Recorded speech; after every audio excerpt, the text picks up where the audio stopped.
soif. Tu bois sans dire à tout. What's going on there, jerk faces? It's your boy Andy, and you're watching Nocturnal Transmissions, brought to you by the Circle of Jerks podcast. It's our weekly live stream where we talk about the news, current events, open it up to, as a forum for esoteric thoughts, as well as our movie review. With me, as ever, is the homeboy Rob.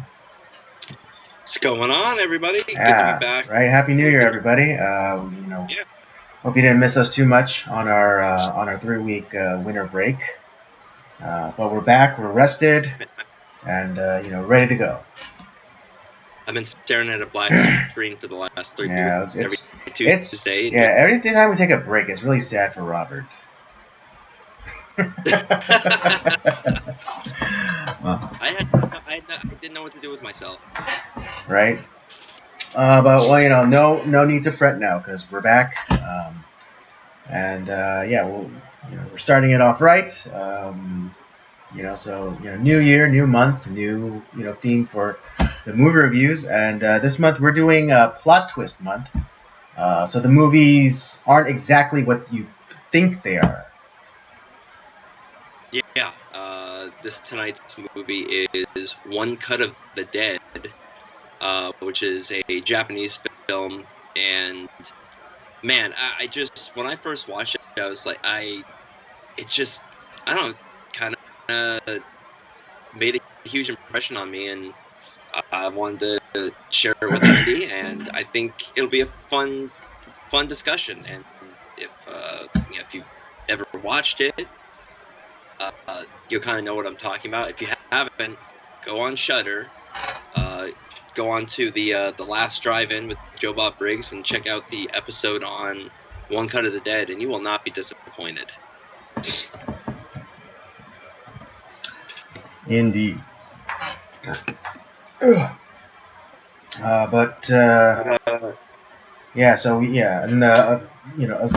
with our movie review, of course, we have topics for discussion for tonight. But before we get into, since we've been gone for 3 weeks, we'll do a little catch up. Rob, how was your time off? I was extremely busy, actually. I bet. I've been working nonstop for the last, almost 2 months now, since pretty much after Thanksgiving, and even after the Christmas. After Christmas, after the New Year, I've been working a lot, so, which is fine. I'll take the extra and all that stuff, but it gets a little tiring. But I got some time coming up here at the end of the month. I got taken out wife for her birthday before she starts up with school, and then I'm actually going to be hitting up the New Beverly Cinema here at the end of the month for one of the Monday showings that they have there. I was trying to get in for the To Live and Die in LA and Drive double feature, but that sold out boom, real fast. I was like, fuck, that's the one I wanted to see. Right. Because I Drive seen, but I haven't seen To Live and Die in LA. And I guess there's something special that's going to be going on with it's going to be showing for days. But I was like, I couldn't get that, so I'm going to go on Monday for 2 movies I've never even heard of. So I have no idea what to expect. And I'm actually going to be going with a friend of the podcast, Phil from the Making Tarantino the podcast. He's going to be in town, so we're going to go check that out together. And so I got that going on for this month. Christmas was pretty good. I went to a Christmas party with some other friends of the podcast, Dan the Man, and Santa Claus, and some other people that have been on here before. We did that. Went over to my parents' house.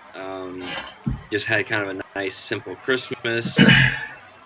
New Year's, I don't really do anything. I mainly kind of stayed in with my dog just because she gets terrified with the damn fireworks that go off. So, and I had a few movie pickups. I mean, that's kind of like what I've been doing, just kind of talking movies with some friends. Not on Circle of Jerks, but like Cinemigos, we just released our episode on Watchmen. That came out, which is a great discussion on Zack Snyder's Watchmen, a movie that I had never seen before, but I Really? You thoroughly haven't? enjoyed. No, I was the one that had never seen it before. So it was really fun to talk about it, and we had a great discussion. So go ahead and check that out. And next week is my pick that's coming up this Saturday. I introduced the guys to Pool Hall Junkies, Andy, and let me tell you, that was a wild discussion. I am on one end, and the rest of the guys. Yeah, I remember you heard. You tell me that they did not receive it very well. Oh, but the discussion is so much fun. I think you're gonna like what you hear. All right, yeah, I'm a little behind, but I'll give it a listen. Yeah, but Watchmen is out, but I did pick up a few films. I picked up. There's a nice 80th anniversary edition of my all-time favorite movie is Casablanca, so I picked that up. It's got a nice like steel book, got some great special features in here and like little doodads. I picked up a copy of a movie that we've talked about on our show before, Duel, when we did our directorial debuts month. We talked about Duel, and there was a really nice release that just came out for Duel, so I picked that up. Another film that we've talked about that I had wanted to own is A Face in the Crowd. We had a great time talking about that. Oh yeah, that's a great movie. Great movie. Yeah, that's so crazy, dude. And then a film I've been listening to the Video Archives podcast, the Tarantino Roger Avery podcast, and there was a film on there that they talked about starring Peter Falk and John Cassavetes. Called Mikey and Nicky. It's kind of like I think it's kind of like a gangster picture in a way, and just really it sounded really interesting. I haven't watched it just yet, but I'm going to be watching it here pretty soon. But I picked it up, Mikey and Nicky, and you can't go wrong with Peter Falk. I mean, he's just one more thing. Yeah, there's old Columbo. Yeah, I mean that's where most people know him from, but like I've been through Cinemigos, I've been kind of discovering some other stuff that he's done movie wise, and I was like, oh man, like I didn't know that he was involved with like a lot of these other movies. So like I never watched The Princess Bride before, so it's obviously he's in there. That was crazy because I don't know why, but I never, even though Princess Bride is my favorite movie, or one of my favorite movies of all time. For some reason, I never connected the dots with the grandpa being Peter Falk. Even though I read his name, in the credits, like Peter Falk. I was like, oh, okay, yeah. But then I never tied it back to Columbo. Just like, of course. Yeah, exactly. So that was. And then he's in a film called Murder by Death. He's doing his nation of Sam Spade's character from the Maltese Falcon, the Humphrey Bogart character. So it's just kind of interesting. Yeah, I think what is it? The BBC, they're doing a Sam Spade a spin-off kind of thing, TV show with Clive Owen as Sam Spade. What? Yeah. Oh, that'd be great. Oh, I'm down to watch that. That sounds awesome. And then I received a couple of gifts from some friends of the podcast. Dan the Man, he bought me a film that I had never seen before that I finally got to watch with you and him, actually. Was it like last week, I believe? I got Caddyshack. That was a lot of fun. Uh, and then Heidelberg, he picked me up a film that we almost chose for Fantasy Month, but we're going to be covering this film at a later date on Cinemigos. I got the original Highlander. There can only be one. So yeah, it was a great Christmas, man. Just kind of, I'm excited for what this year's going to bring. We got a lot of cool stuff in the works. We both on this channel on Cinemigos, we got some great stuff coming, ready to go. So I'm super pumped. Indeed.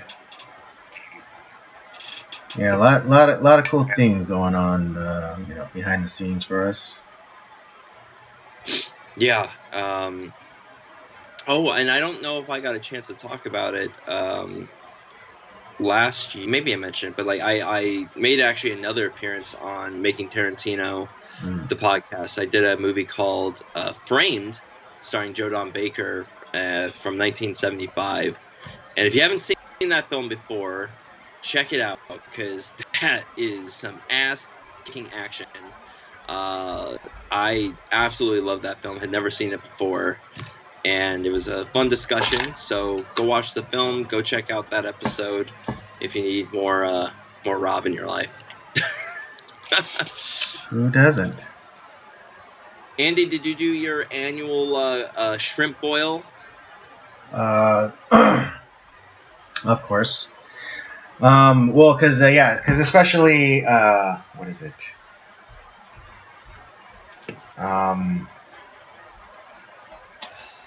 What was it?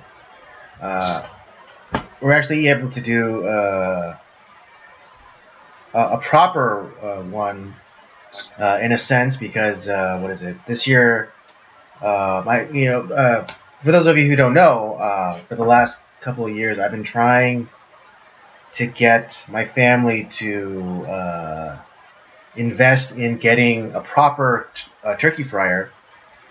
And a couple of years ago, I initially did it, as a proof of concept, and so we fry it just like a turkey breast. We weren't going to be hosting that many people, so my sister Right.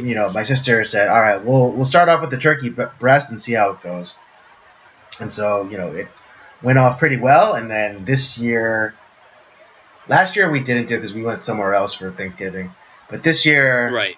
I was able to do fry a turkey in a proper vessel, with I saw the video, dude. It looked dope. yeah, and with with a proper burner and everything. And so it was a huge success, and even to the point that my mother wanted me to fry her up a chicken, because she enjoyed it so much. And my mom's not, she's one of those people who's prejudiced against frying, because she heard about like the dangers of too much oil and high cholesterol and whatever. So she's one of those very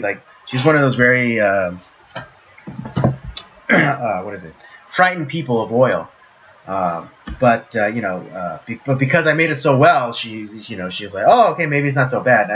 And then I educated her on the science of frying, and how the reason why foods get oily is because they don't maintain proper temperature when cooking. And so if the oil doesn't stay at a consistent temperature, then if it essentially cools down, it'll seep into the food. And so that's why if you ever wonder why you try to make French fries and they come out all like soggy and oily, it's because you weren't maintaining temperature. Yep.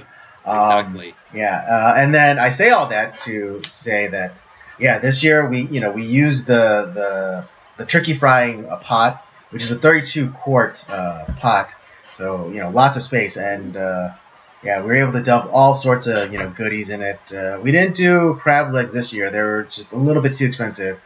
But we did do lobster tails, shrimp, andouille sausage, or sausage, potatoes, corn on the cob, the whole 9 yards. You ever do like crawfish in your boils? No. Not that I'm opposed But crawfish is a lot of work for very little meat. That is very I mean, true. it's essentially the tails only. So They are the squirrel of the lobster community. or crustaceans, yeah, crustaceans.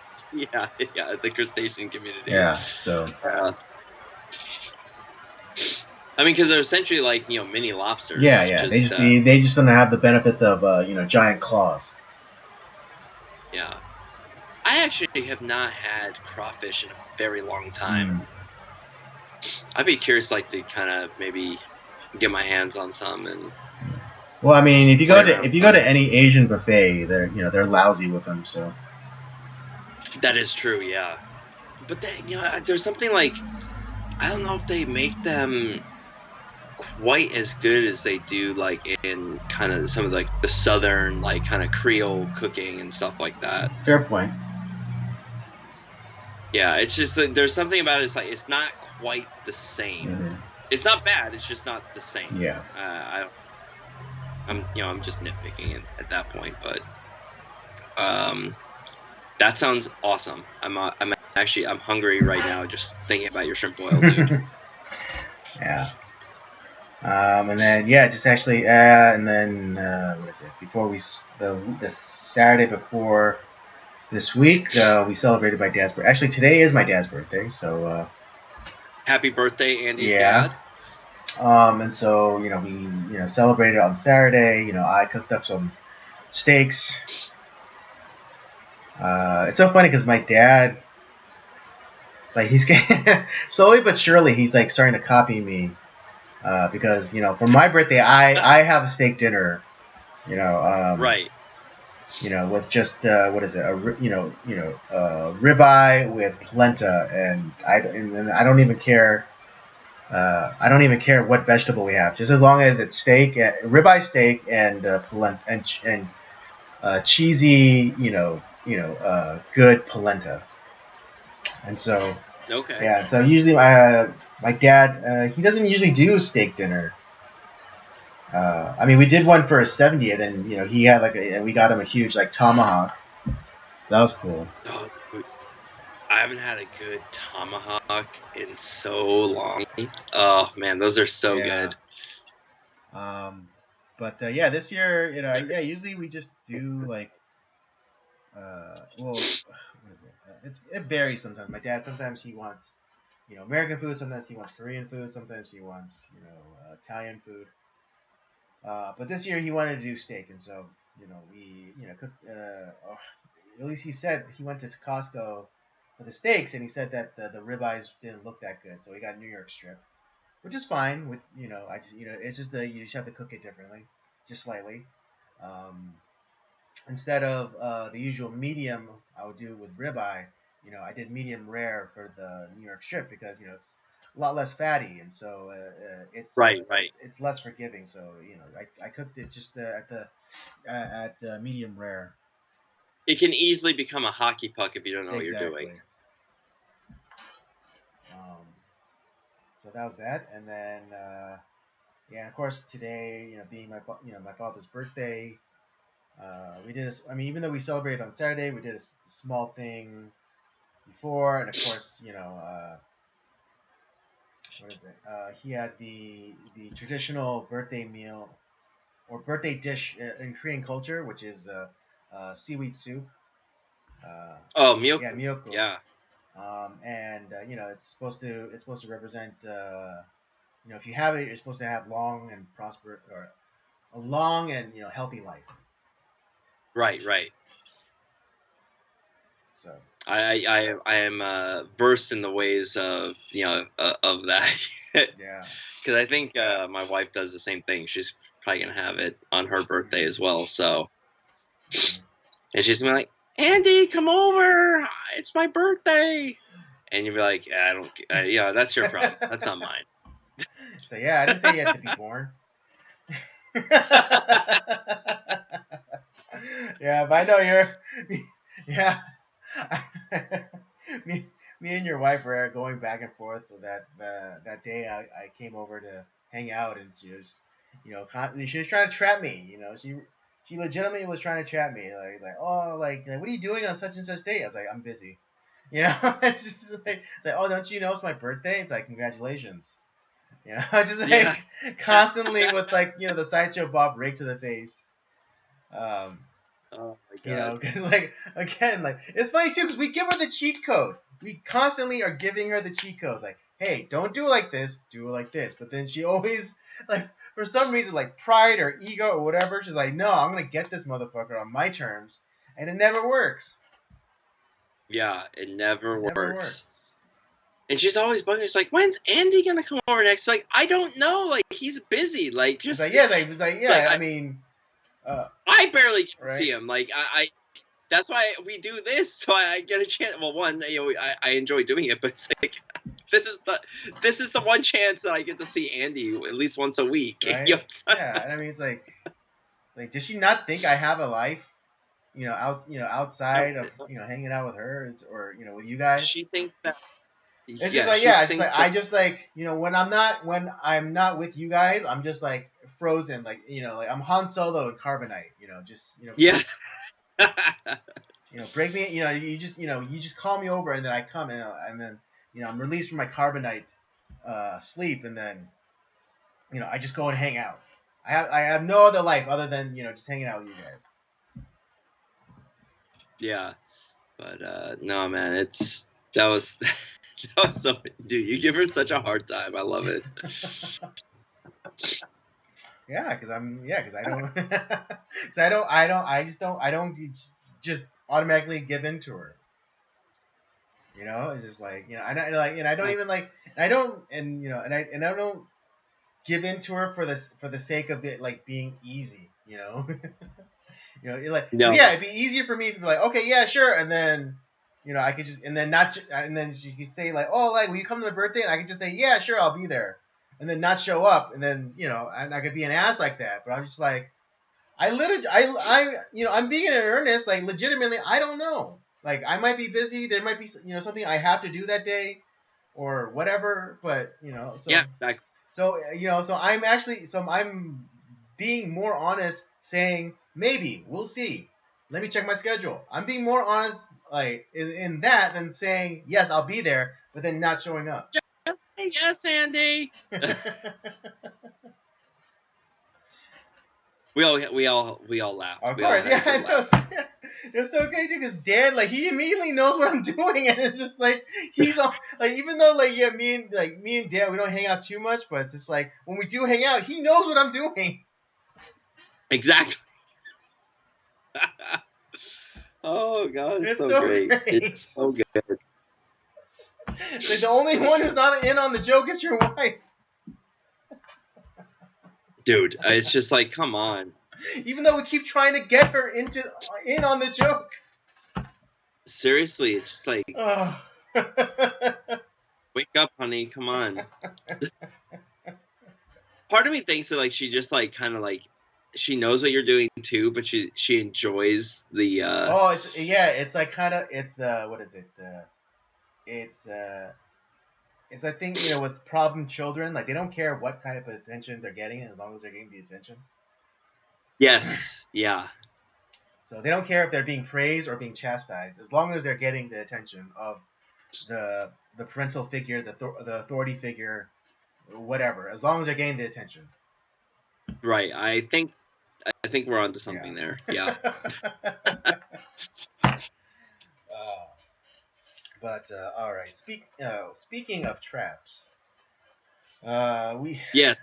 you wanted to bring up the recent phenomena of what is it, the gym ho, the gym thought, Yeah. and kind of, and almost the trap that is like laid when, you know, they're like, oh, I'm only recording for like my fitness and making sure my form is right. Oh my god. It's there. Yeah, let's dive into this. So, are there creeps? Yes. Are there, you know, some men who are maybe, yeah, that are not like, you know, they're guys, okay? Like, you know, sorry, you're displaying your goods. Sometimes guys stare. Okay, big big surprise.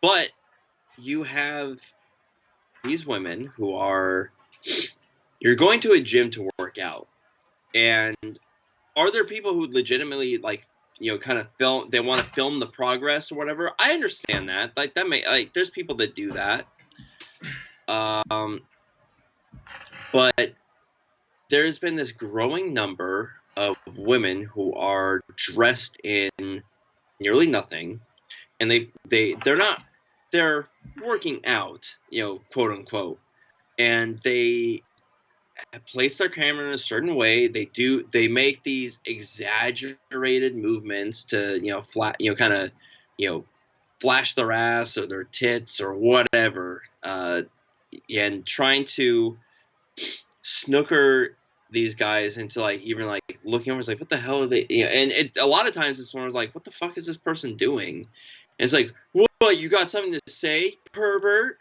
And they post this shit up on the internet and say like look at this fucking creep, and it it kind of reminds me of the Simpsons episode like Homer Badman, where it's like that show Rock Bottom. It's like they call him Rowdy Roddy Peeper. It's that's the kind of like the level of like, oh my god, he's such a pervert. It's like, that's what's going on here. They're trying to entrap these men, and then like they post without their permission in a lot of ways on their TikToks and their YouTube channels, and look at this creep. And the reality is that it's a lot of times it's like they like glance over for a second just because, and they're probably not even like looking at them half the time. Right. Or like the woman in question is using some piece of equipment that the man would like to use, and he's just checking in to see like how far along you are in your workout to see when he can jump on onto the machine right. and use the equipment. Because they're there to work out too, and not like make a show of it. So you have all this going on, and guys are starting to wise up a little bit, and they're lashing out. It's like where these women like speak up. It's like, what are you looking at? It's like, nothing, bitch. It's like and it's like where this a guy who actually works at the gym, he's a trainer, and I forget exactly what the exchange was, but like she started like mouthing off and talking shit to this guy. It's like, I fucking work here. Right, like right, yeah, if you're gonna show that sort of disrespect, like we got to use this equipment too, then you can get the fuck out, and you shouldn't even be filming in here anyways. Right, because it wasn't one of those. I don't think because I think that the equipment that she was using, it wasn't like one where you needed like the proper form, and so like right. there was no real reason for you to record yourself. Exactly. So it's just more of and guys are starting to wise up and like, say, I don't want to be filmed. Get the shit out of here. I just want to, I'm here to work out, and I don't need to be on your fucking TikTok channel or YouTube channel, for you to like talk shit about me like late, down the line and ruin my reputation. When I was like, I'm not even like, I have no fucking zero interest in whatever you're doing. So I think guys are starting to wise up, and I think there's some gyms actually that are, they're just like they're banning like filming outright. Like she's like, nope, you get that shit out of here. Yeah, like no tripods, no, I mean. To be honest, they shouldn't be there to begin with. It's dangerous. There's right, because you're putting that. Because if you are gonna be working out, and you need something to be filmed, you should be working out with or you're trying to track your progress. You should be working out with somebody else, and they could like record for be your tripod in a sense. Exactly. Yeah, and then that way there's like there's no you're then you have someone there with you, and then there's like so like if someone were to be creepy or whatever, that you have a witness. It's not just the it's not just the unblinking eye of your camera, which can be manipulated. because you all the Because all of the accounts are always that person's perception. It's like, oh, well, this guy was like, he's like looking at me the whole time I was working out. It's like, yeah, because you were using the machine that he wanted to get on. All right, and he was waiting for you to finish. exactly. As opposed to oh, my girlfriend here, she could like, or my gym partner, he, they could attest to like this guy was being creepy. There's a difference between like looking over. It's like, fuck, I really need to use that machine, and it's like it's like, is I done yet? Okay. And like, so it's, and then there's a difference between leering and like looking over, like, because a lot of guys there are wanting to work out. That's their main goal. And these cameras are always angled at like a certain way too. If you've noticed that, it's always the same angle where it's not really focused on the person. It's kind of like angled at a certain way. So it's like, oh, I think there's I'm gonna try to trap these men over there, and it's like it's always kind of the same fucking angle, where it's really enhancing my ass the way that I want. It's like, It's so funny. Come on. You bring this up because another supposed controversy happened with this alleged. I want to say alleged because I'm not even sure. But this alleged like TradCon girl who was making a cake, but like she's someone who's like very well endowed, and she wore like Dude, a very tight like a tight shirt, like high neck tight shirt, and she's a very very blessed woman, very smart. yeah. And then people from like pretty much all sides were coming after her, like even people on like the more conservative side, or supposedly conservative side, were coming after her saying like, oh, like why'd you have to angle it that way? It's like, or like why'd you have to like focus on your chest and blah blah blah blah. And it's just like, I mean, but I think the girl did know what she was doing because allegedly, I only learned about this controversy today, but apparently after the whole dust up about her cake video, she started to do other content dressed similarly. Of course she did, because she knows that. Here's the thing, I'm not even mad that she's doing that. Like, go do whatever the fuck you want. Like, it's not the content for me. If I want to learn how to make a cake, I'm not gonna look at like, because you don't even get this. You're not even seeing her make the cake. You're just seeing her chest, which is like, okay, well that's I'm not into that. First of all, but I mean, well, that's the okay, just to be her lawyer for a second. In the clips that I saw, she was like making a cake. She was stirring or whatever. Oh, I'm sure she was. I know. I'm not saying she was not making a cake. What was that? But no, she was making a cake. Like, I'm not saying that she was not. Oh, okay. But the way, come on, let's be honest. Right. She knows. I mean, because like one comment, which was said in jest, because like this person didn't care, but they're like, oh, like you could have worn an apron, and that's legitimate criticism. Like, yeah, you could have worn an apron, especially because like that shirt probably was like really expensive, and like what if you gotten batter on it? Yeah, it's like, first of all, she wore like the tightest fitting sweater that like humanity could produce, and it's like and no fault on her. Great, she's well endowed. That's awesome. Good for you. That's I'm sure God loves you the most. We get it. Yes, that's. But you specifically wore that sweater, which is like, I mean, damn, like it's so tight, and it's not like if you were really like trying to show us how to make a cake, there's a way to, you look at these cooking channels, like they have the cameras that you have the ones that are, even if you were doing like shoestring budget, there's a way of shooting it where you don't have to be in the frame. Because I want to see how are you mixing this? Like, I need to see your hands, because if I want to make that, then that's how you do a cooking show. Mhm. You don't have it like where it's like your chest is in the fucking shot. Like that doesn't make any goddamn sense. So that's what I'm saying. Like she knows what she's doing, which is fine.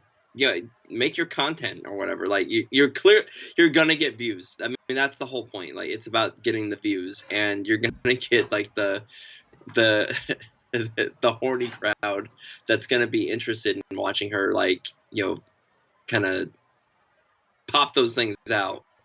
Um, but then but the criticism obviously is like you have people are like, why?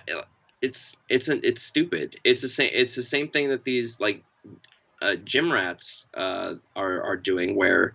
Oh, I want to make sure that guys are looking at me so I can call them perverted, but I want them to look at me, and I want like guys online to watch my TikToks and like look how good my ass looks, and that's what they're going for. Right. But They're yeah, trying to have their yeah. But I too. think men never get any credit, but men are men are adaptable, and they wise up pretty quickly. They're not us men. We're not demonstrative, so we're not like when we decide to do something, we're not shouting out to the world like, "Hey, I'm doing this now." So men's gotten wise, and now it's just like we men do not even attempt to engage with women at the gym.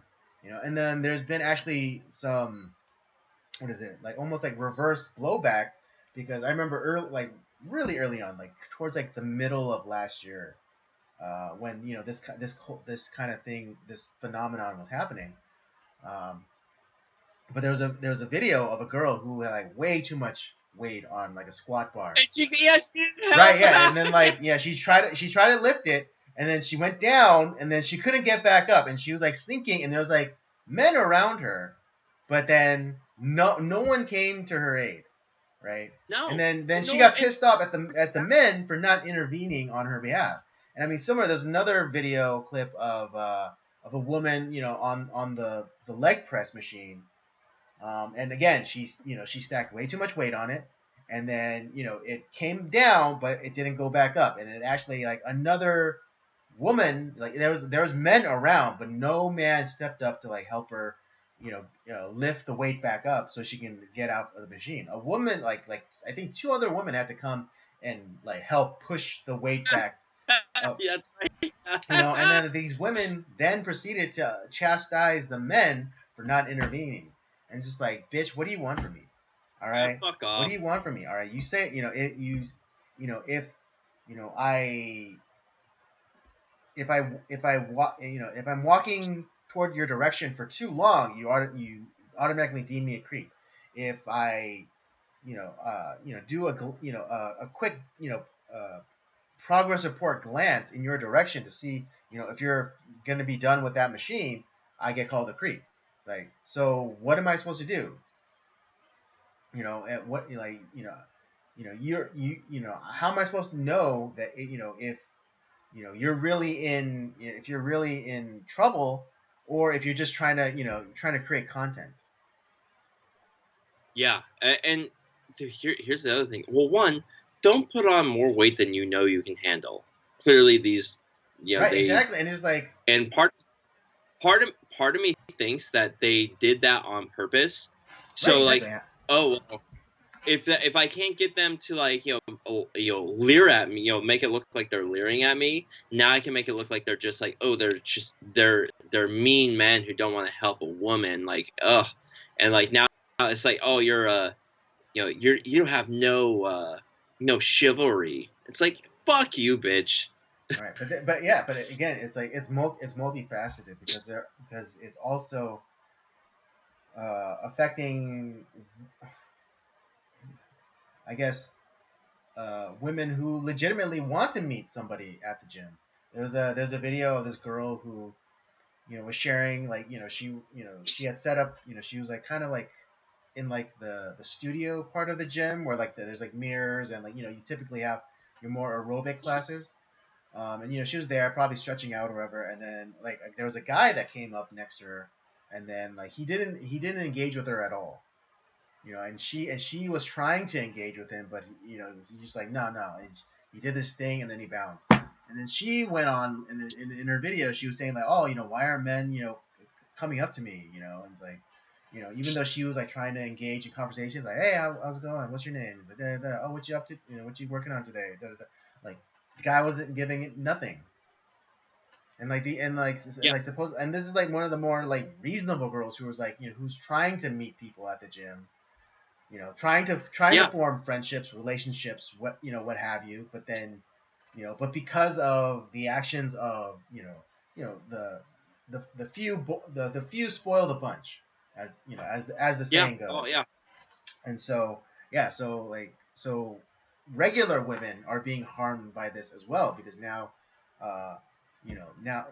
now again, like, the social dynamic is thrown off like so much. Before, men and women, they knew the rules. Women, drop your handkerchief. A man will come up, you pick it up, and you start a conversation. You come a courting, and you introduce yourself to the girl's father, and you ask to go you ask her to the local barn dance. If they're crying and acting hysterically, just slap them a couple times. No, I'm kidding. Hey, that's my shtick. All right, stay in your lane, Rob. But before, we knew the rules, and we knew what the rules of engagement were. But now it's complete. The chessboard is completely upended. There are no more protocols. There are no more customs that we must first engage with. Yeah. I mean, and hell, like, if like the thesis of like these gym, these traps that these women are setting at these gyms, if the thesis is correct, then why don't we have segregated gyms? I mean, we kind of already do, because women already have they already have women only gyms. So yeah, why don't we just take the next logical step and just have men only gyms? To be honest, that's probably better. To be honest, Yeah, like, that solves the problem. But like I said, it's. Well, now I don't have any more content. It's like, well, yeah, your content is garbage, and it's ruining lives. Yeah. Right, but I mean, if the thesis is correct and women are being disproportionately harassed at the gym, then let's take it to its logical conclusion. I mean, and again, they already have this for women, so let's have an all men's gym and all women's gym. For it. Yeah, I'm all for it. Because honestly, like, I wouldn't feel comfortable going into like a regular co-ed gym right now. It's like, I don't need to have my reputation like ruined because some bitch decided she had an axe to grind against men that day. And it's like, and she like starts like John at me. It's like, who are you? Like, I don't even I have like no interest in you. Like, go away. No, you're bothering me now. All right, you're bothering me. Yeah. But again, like, the whole social dynamic is upended, and purposefully, obviously. Right. What is it? It's the whole it's the whole lie of like how first wave and second wave feminism good. It's just the third and fourth wave feminism that's like gone off the rails. No, it's always been off the rails. All right, first wave feminism was nothing but a bunch of ugly unmarried bitches who were taking the onus onto themselves to complain about supposed spousal abuse, or right. or men's abuse of alcohol. I haven't looked fully into the anti-suffragette literature, But I hear there's a lot more, of that than there was actually of the suffragette I writings. would be curious to like dive into that because that would be fascinating. Yeah, I mean, they're like people think that the suffragette movement or It's the majority movement. It was not. they thought that was the popular that was the majority. No, they were the minority. The Kind of like majority of women didn't want the vote. They're like, I don't want the responsibility. I don't want to potentially be conscripted into military service or at the more local level, like the municipal level. I don't want to be I don't want to be in forced to do bucket brigade stuff. Which yeah. was the trade off for men to get the vote, the franchise, is that Right. we would go to war. We would basically put our lives on the line. Even like again at the municipal level, like we would volunteer for bucket duty. We would be the firefighters. Yeah. The insufferable busybodies were just that spoke the loudest. They were the minority, the suffragettes, and they're part of the reason like why we had prohibition, Yeah, and like that was yeah, a fucking yeah, disaster for America. unmarried ugly busybodies, getting in everybody's business, telling people how they ought to live. Here's the thing too. Like with like prohibition was such a disaster for this country, in that you essentially that led to the formation of like the mafia in America, like organized crime. You turned kind of like low level thugs into these like giant rich Basically gangsters. mega corporations unto themselves. Exactly, and the amount of crime and death that prohibition caused was it was it outweighed the supposed death and criminality that alcohol supposedly alcohol. caused. And there, to be honest, I don't believe that there was like like the roving stumbling drunks everywhere, guys just constantly beating their wives. I really well because first of all the women that were talking about that didn't have husbands most of the time. Yeah, and everybody thinks that wife beating was such like a cultural norm, but they don't even realize how shameful it was if you were out if as a man if you were outed as a wife beater. Like they like where do you think that the whipping post came from? It was for men who were caught beating their wives, and they were publicly humiliated with a public lashing. Yeah, and there was also what is it the basically the donkey ride, where if a man was again found, look it up yourself. Don't take my word for it. Look it up. But if a man was caught beating his wife, he would then be paraded around town backwards in his underwear. Yeah, exactly. And he would be shamed for beating his wife. So I never and so like people like people people have to really, I think, like really have to understand like history, and like they have to look into things, and I mean don't get me wrong, the left is or the more destructive elements on the people of the left, like they did a bang up job in like rewriting history, because especially like with like the like what was that? No, I agree, because it's like you would think that like, oh, in the olden days before like women had rights, like they were just beat the shit, and they had like there was like they had no recourse, like they had like women were not dumb, they were an integral part of their household, and especially like in a lot of like rural areas too, people who they relied on each other. It was, I need you to do these jobs because I can't do them, and if you don't do them, I can't do this, and if I can't do this, we don't survive. Right. It's more of like it was like you had to. It was a joining of like we are equals. You were doing different things, but we are equal because we both are relying on each other so that we live.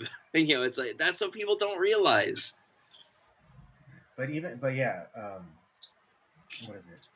But getting back to like the rewriting history thing, like the lie of the rule of thumb, saying like, oh, that came from uh, the the practice that you weren't allowed to beat your wife with anything thicker than your own thumb.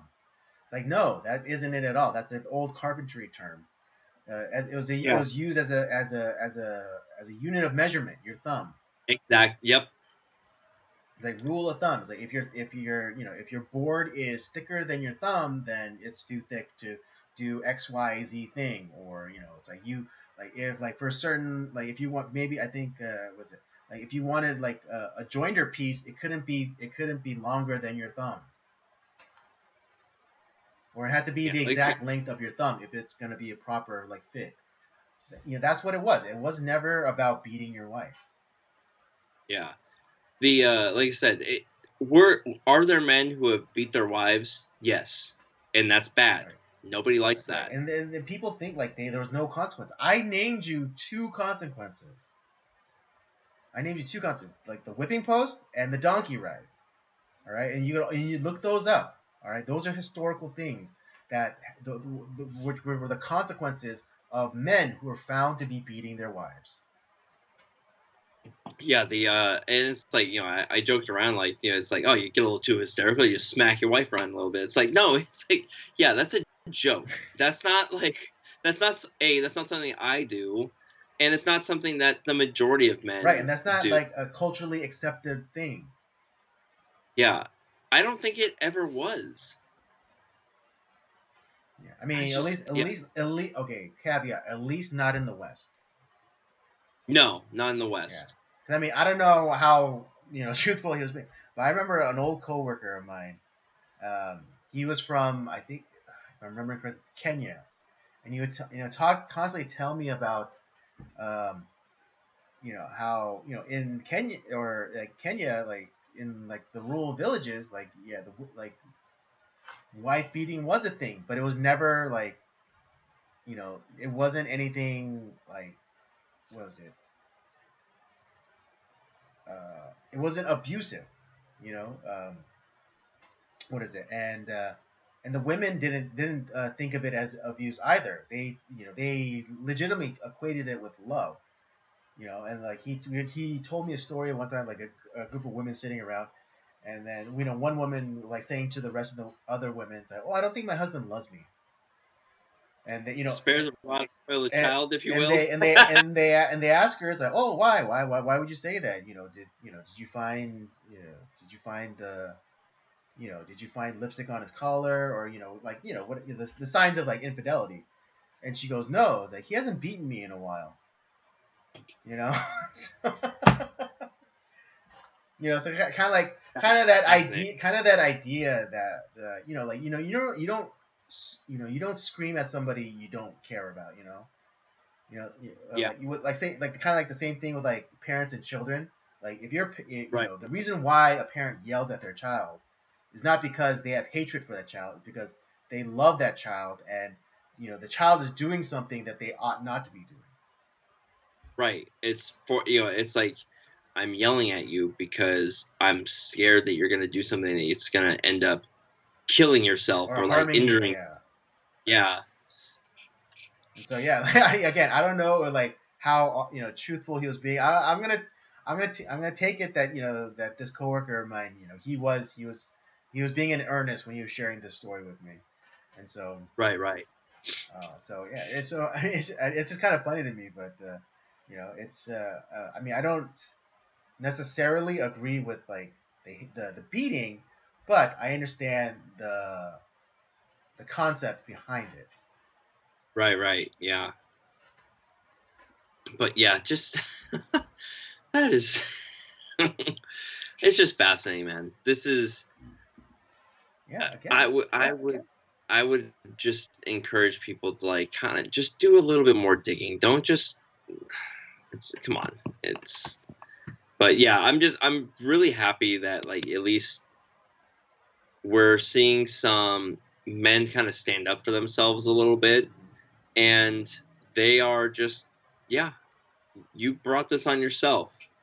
Now these are the consequences that you have to live with. Right. I Where, mean, what is it? oh, you got yourself into trouble, help yourself, figure it out. And I mean, again, men are highly adaptable. You know, You're you're a they will do the thing that'll maximize their ability uh, to gain sexual access. You know, before it was just like, oh yeah, sure, I love you, baby. You know, and then boom, of in the course. sack. You know, I'm oh, or not saying boom, like that's not. here's a mixtape. You know, like boom in the sack. But now, you know, but now it's just like Listen, it's not worth it because again, the social dynamic has been upended so much and so much and so frequently. It's like every 5 years there's like something that destroys um, the normative social dynamic between men and women. yeah, That it's hard for men to adapt, and so because there is no there, because there doesn't seem to be any sort of workaround for men, they're just not going to engage. You know, and that's why you have the highest disassociation, or basically the highest rate of men no longer like engaging in dates. Like what is it? I heard just a little while ago, but like dating apps, they're hemorrhaging men.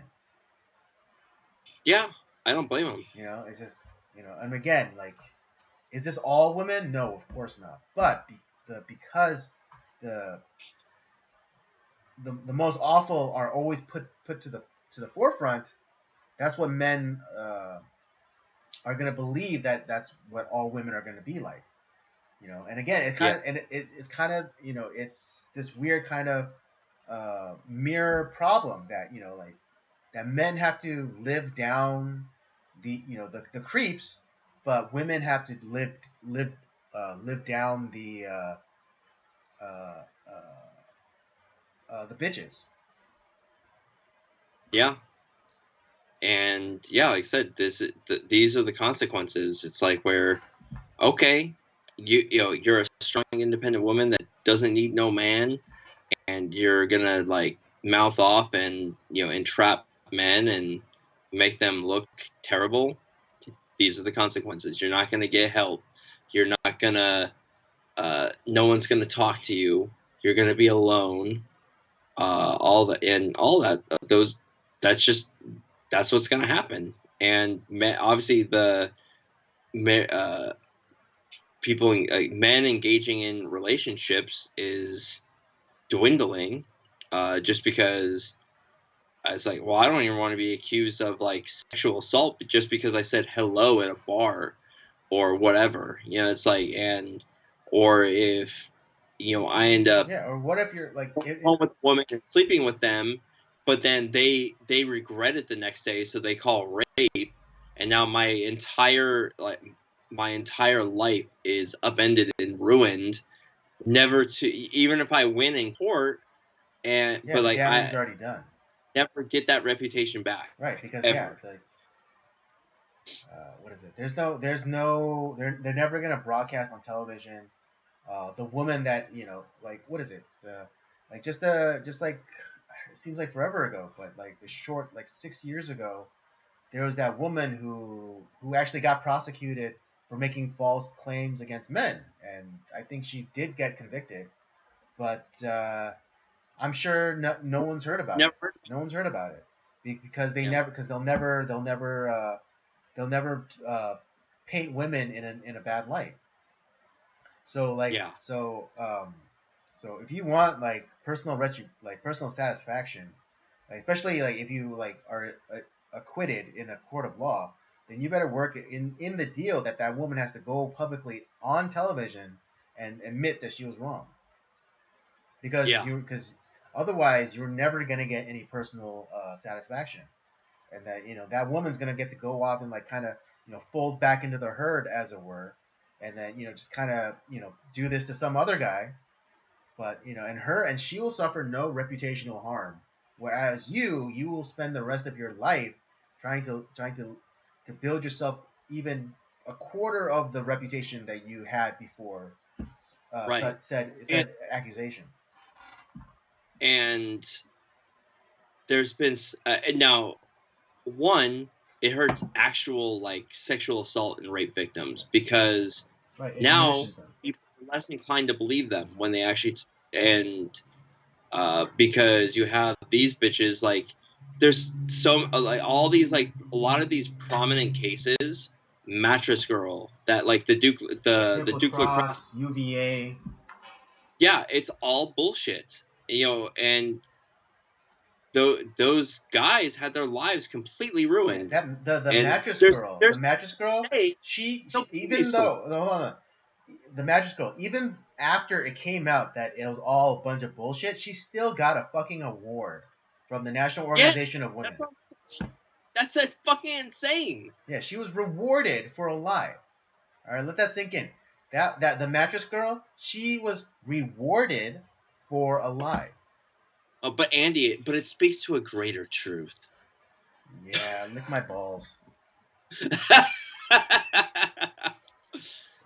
But yeah, no, I'm just honestly, I'm actually happy that men are standing up for themselves for once, for God's sakes, and maybe we'll start to see a shift. I have no idea, but yeah, it's kind of nice to see that there's like kind of this kind of a flip the bird at these gym whores. Yeah, it's funny because I have a reputation. I mean, not expressly, but I think among certain people, I might have a reputation as a woman hater. But I know you love women. I know, and it's so funny because I know at least one. I know at least one guy who I talk to, like a younger guy, but I know that he thinks that I'm a low key woman hater. No, here's what it is, Andy. It's like you love women, you hate bitches. Yeah, let's go with that. No, but it's just because I mean, I wouldn't. It's a play on the I know, joke. but I wouldn't. I wouldn't say that I'm like red pill. I'm just becoming more aware of female nature, and so I mean, I'm not gonna out the guy and who he is. I'm gonna keep him. But he shared with me some like dating horror stories, right? And but the constant like, and even like there was one like pretty egregious one where he would still defend the woman. And I'm like, why are you defending this woman? Without I'm not gonna give out names or specifics, but he was essentially stood up for a date, not once, not twice, but 3 times. Dude, I'm sorry. You get 2 chances with me. Fuck that. But no. Here's the worst part though, because this was during lockdowns, and so he was stood up 3 times for a Zoom date. What? Yeah, stood up 3 times for a Zoom date. What? Fuck that, man. And yeah, and it's crazy because I was like, that's unacceptable. That's verbatim. That's what I told them. I was like, that's unacceptable. It's like, how could you be stood up during lockdowns 3 times? That's unacceptable. Yeah. One time, like, hey, like, something happens. Like, I'm sorry, like, I got sick, or something happened. Let's reschedule. Yeah, okay, fine. Second time that happens, fuck no. That's like the cut bait, because you're never. That is not gonna happen. It's not. Right, because I mean, to your point, after the second time, It's like this woman doesn't respect you or your time. So Exactly. why bother? Like, But again, like no. when he told me that, he still tried to make he made every attempt to justify why she didn't show up for those dates. And I simply pointed out, like, where was she going? What plans did she have during lockdown? Exactly. And so, I mean, like, and so, but yeah, this gentleman, this young man, I love him. I love him like a brother. And what is it?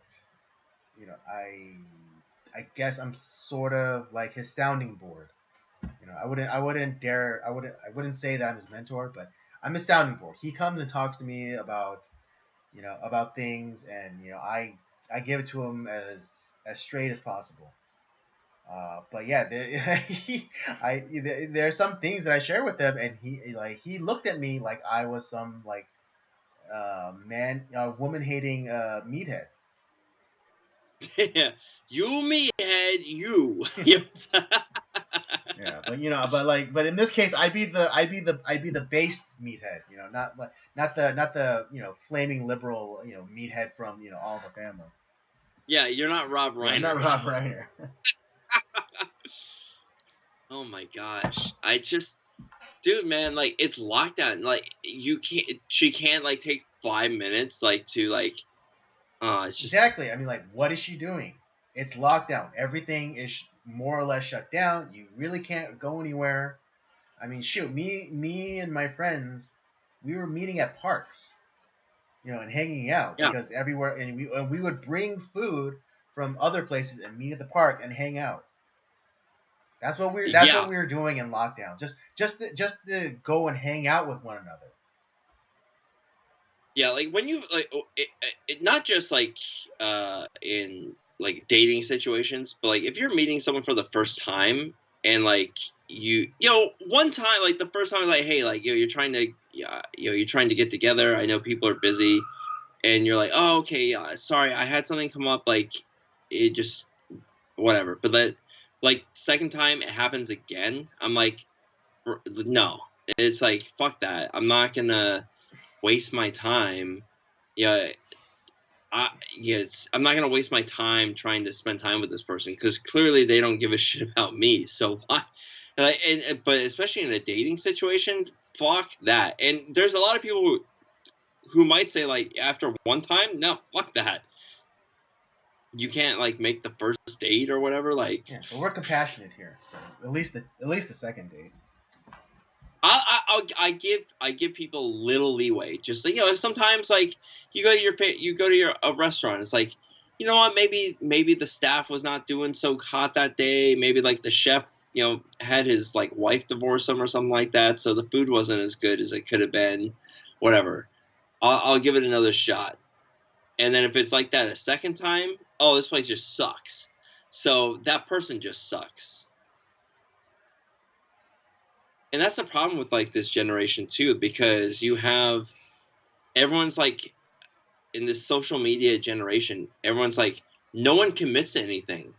Yeah, it used to be like back in the day before all that stuff, before like well, I mean the internet was around, but like you had to commit because there was no cell phones. Like Yeah, you communication would, was hey, limited. Yeah, yeah, you couldn't be notified on demand about like some raging party that was happening across town. I mean, again, like I have an example of this.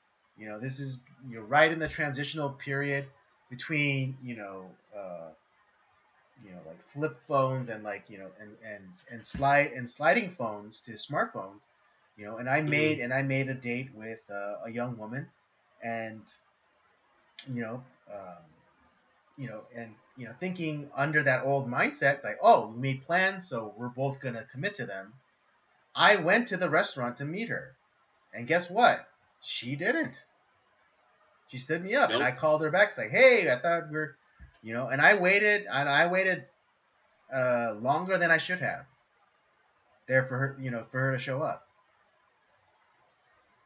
Yeah. But Oh, yeah, and dude. then I eventually did get to go on a date with her. But it was I was like, oh, what happened? I thought we said that we are gonna come have dinner together, and she's like, oh yeah, I didn't, and, kind of like, oh I didn't know, like we was like for sure. I was like, for sure. I was like, we said that we were gonna have dinner together. Like, what part of that is ambiguous? Yeah, like is when someone says something like, because I'm old school that way. It's like sometimes like when you say like, hey, we're making plans, like let's do this. It's like, and like I will be here at like because sometimes like it's like, hey, we should hang out soon. Yeah, we should do that. But when you actually like make plans, like, hey, are you free at this time? And it's like, I'll be there at 12. Cool, I'll be there too. All right, That's all right, yeah, like 12 it is. that's like a handshake agreement. Like that's you're giving your word that you're gonna show up. And it's like, oh, it's if you're running late, that's one thing. It's like, hey, like I'm stuck in traffic. We're in LA. We all know you get stuck in traffic. I'll be there in like 10 minutes. Just sorry, I'm running a little bit late. Yeah, no problem. But then when it comes to the point where it's like you just don't even fucking like say anything, or like sometimes there's emergency. Sorry, I was in an accident, or what something, like my mom died, or some crazy shit. But like you just don't give any sort of notice. Like it's just fuck that, dude. I'm getting too old, man. I think I'm just like this crotchety old man now. Yeah, again, I mean, and this happened to me, as a younger man, like around, what was it? Around 97, 98. Not 97, 2000, Fuck. 2007, 2008. I'm sorry, my apologies. Yeah. I misspoke. Yeah, this happened around 2007, 2008. So it was just about, it was still that time where, phones weren't as sophisticated. Right. Yeah. There's still the flip phone, or like, the push slide. Oh, I remember. Yeah. Yeah. Yeah. And so, and like in like the new hotness was like the BlackBerry. Okay. Oh yeah. With the trackball, Fuck that goddamn trackball dying with that shit. It's so Yeah, terrible. but I mean, like we were just in that transition, and like the social media still wasn't like as big. It was it was a thing, but it wasn't like as big a thing. And I talked to this girl face to face. I said, hey, let's get dinner sometime. It's like, yeah, let's do it. It's like, Saturday, sure. That sounds like plans to me. Yeah, that's a handshake agreement. It's a handshake agreement. I'm sorry. But so the dynamic, between men and women is so messed up right now that, it's no surprise that men are just no longer wanting to engage. It's like, with Me Too, and now like, these traps that women's, set to, gain clout, because like it or not, victimhood is a currency. And if you're if you're a victim, you have power. Yeah. And so but with that, it completely destroys the trust that men and women used to have. It's like, okay, you do this, I do that. I promise not to do that. You promise not to do that. And we can get along. But now it's just like there are no rules. Yeah. There are no rules, and so if there are no rules, there's no way to engage. It's like going to a dance, but everyone only knows one dance. Which it's like I know the waltz, the girl knows the samba. It's like we both know how to dance, but we just don't know how to dance with each other. With each other, yeah. Yeah. Crazy times, man. I am so happy I don't have to date anymore. It's like, it sucks. Well, I mean, it's your wife. Yeah, well, hey, you know what? I'll take that over the dating pool any day. At least I'm not being accused of rape. Yes, or like being like you're a little, I feel like sexually assaulted. It's like, oh fuck, I'm dead.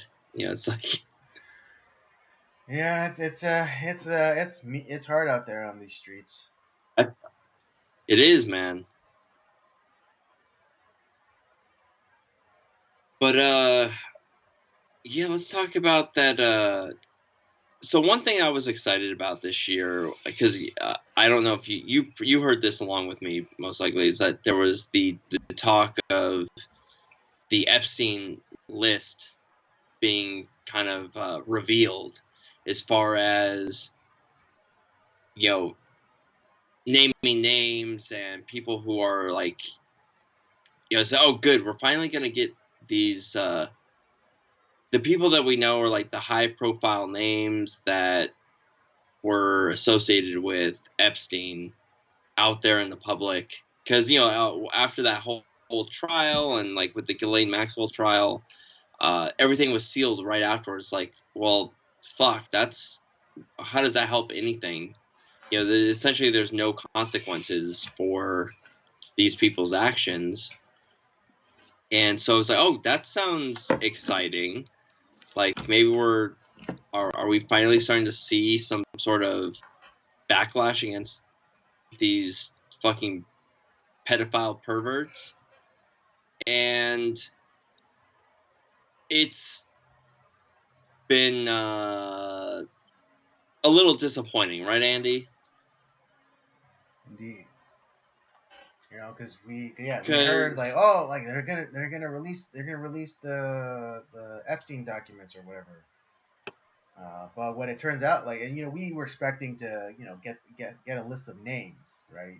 We were expecting names to be named. But what ended up happening was it was just basically deposition transcripts. So again, it was nothing more than hearsay. It wasn't the flight logs, it wasn't the manifests. It was merely, lawyer one's like, oh, to defendant one. It's like, oh, did you hear about George Lucas being there, or Donald Trump, or or Leonardo DiCaprio? It's like, no, it's like not, it's like I heard George Lucas was there, but not Trump. But and of course, Leo's a frequent visitor.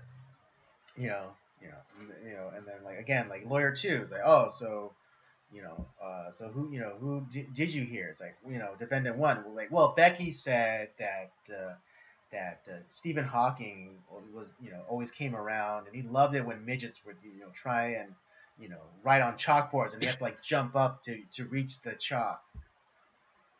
Yeah. It's like it's all tertiary information. It's like it doesn't. It's all hearsay.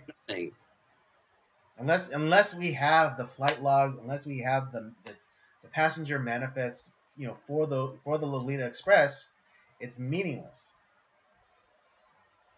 Yeah. And it just, I don't think we're never gonna.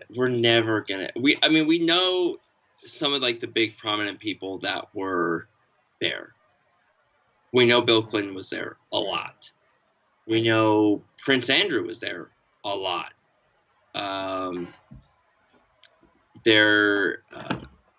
then you also have like what some of the people that were turned into Renfields, who were victims who ended up becoming essentially the wranglers for Epstein and like the people that were there. And there's a lot of like these prominent figures in both like America and America, Europe, and, all these places, Europe, and that were involved, and they're just, we know that they're involved. Like, we can't prove it, we don't have the, but we know. It's just, it's so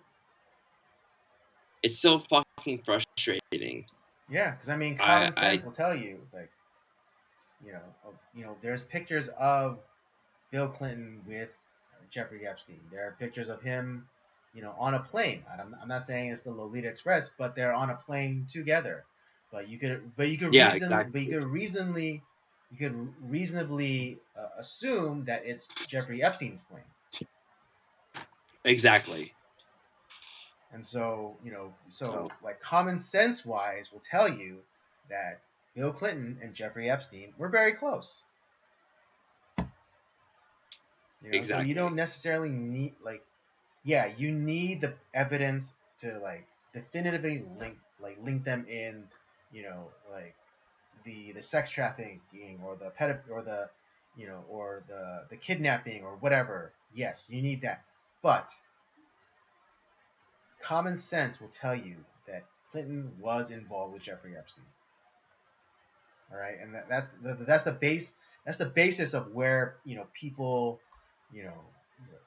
truther types, or just people who want there to be justice. Like that's the base minimum of where we would like people to at least start off with, that they can all agree that through the dearth of pictorial evidence, Jeffrey Epstein and Bill Clinton hanging out, on planes and airports, yada yada yada, with very young looking women, you could then make the logical assumption that these two men were were very well associated with each other. Do you think that we'll ever get to a point where we'll actually get some sort of justice in this? Because I'm starting I'm starting to feel like it's never gonna happen. I am consoled. I am consoled at the knowing that in the end we all get justice. You know what? That you're right in that. I agree. Don't get me wrong though. I of course, I as a red-blooded human being with a beating heart, of course I have pangs for justice. Okay, Yeah. I wish to see justice done in this life. But because of my faith, I know that we will all receive our justice. Right. And I agree with that too. I think just because I know not everyone subscribes to that, I would love to see in this lifetime, people get their comeuppance that deserve it. Of course, I would love it. No matter how, I would love the ending scenes of Captain America: Winter Soldier to come true in real life. I would love that. All the information being dumped on the internet. The FBI going in and arresting everyone implicated in those files. Yes, of course, that is the dream.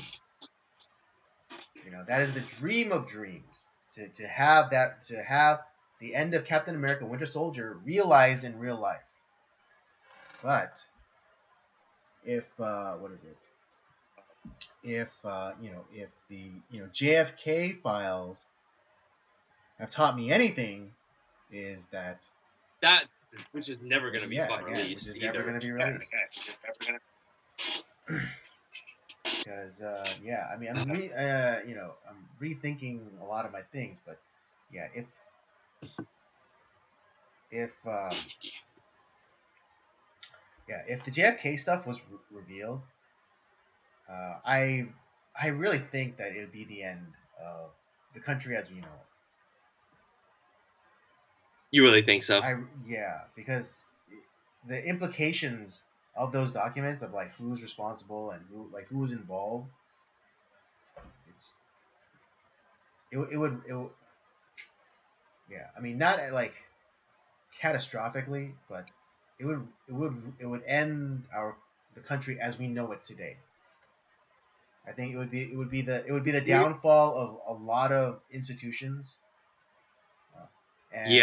Do you think that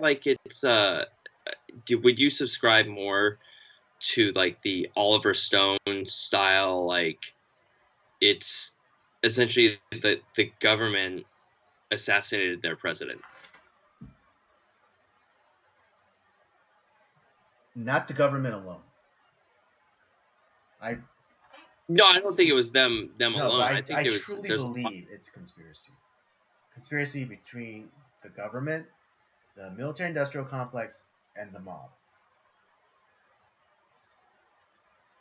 God damn. It's just it's Because crazy. It's all three had reasons to hate JFK. hmm The mob was pissed off because it was if they you want to helped believe it or not, but if the mob help them out, if the mob helped JFK to win the presidency in and 63, they were they also were then they they were then double crossed, and by Bobby, the attorney general, going after the mob. That's a betrayal. well, the other thing too is because they were there's talks that like the mob was helping out in the Bay of Pigs and kind of like getting weapons down to try um, to get weapons down to Right, to the Cuba. freedom As, fighters, yeah. yeah, They were and that supporting. ended Yeah, up of being course, they were supporting the anti Castro, movement. And then of course, the military-industrial complex, because he was trying to de-escalate Vietnam, which would then hit the would hit the pocketbooks of the military-industrial complex, and then also with the government, because he was I mean, love him or hate him, was it? Kennedy was trying to get have a silverback dollar printed in America to go so America would no longer be beholden to the Federal Reserve.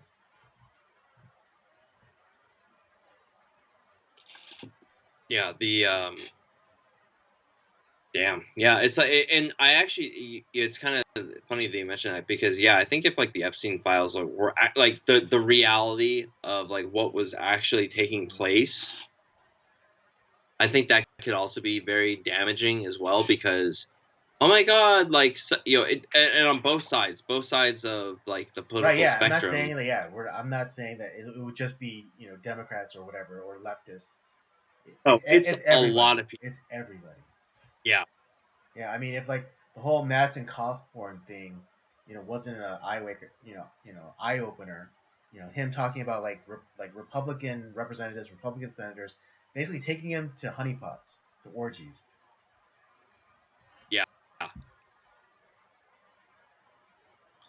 It's yeah, we might it might be one of those things. So yeah, it could be one of the same things. It's just it's so damaging to the society as a whole uh, that makes it kind of tough.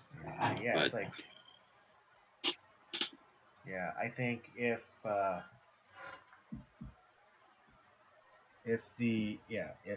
Kennedy files were released, then it would cause a societal breakdown. Similarly, with the Epstein stuff, it could potentially again cause another societal breakdown. Um, um, so yeah, you would hope that like people would be like would realize like you know what, this is a good thing. We need to get rid of these monsters, clean house, put these people in prison forever, if not just string them up and just be done with it and start kind of like go back to normalcy. yeah, But that's just not going to happen because they will break people's mind. of course not, and it's because the ideal would be for us to toss everything out except for you know uh, the Constitution and the Bill of Rights, and start start over from there. That would be the ideal situation. We overthrow the current government. We retool, and we what is it? Yeah, start over from the basics with the Constitution and the Bill of Rights. We Go go back back to to the basics. the Yeah, the foundation and foundation. start. That's best case ideal scenario. But at this time in our history, we're so divided as a people that I don't think we could even agree to even go back to the fundamentals. Yeah, it wasn't like in the time of the foundings where it was like everyone was pretty much of like mind.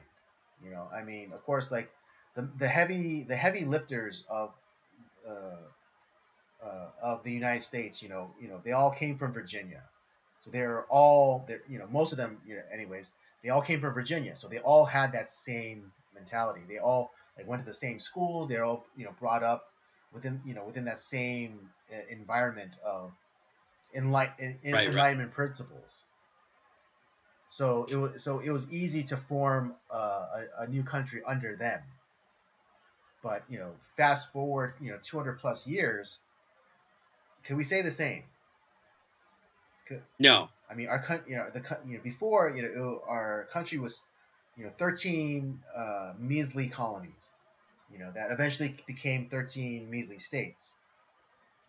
yeah, But now we have 50 states, two of them not being contiguous. and I With can't even their say own culture, with their own customs, with their own philosophies. and it's like I don't even think I could find 5 people on my street that agree with each other.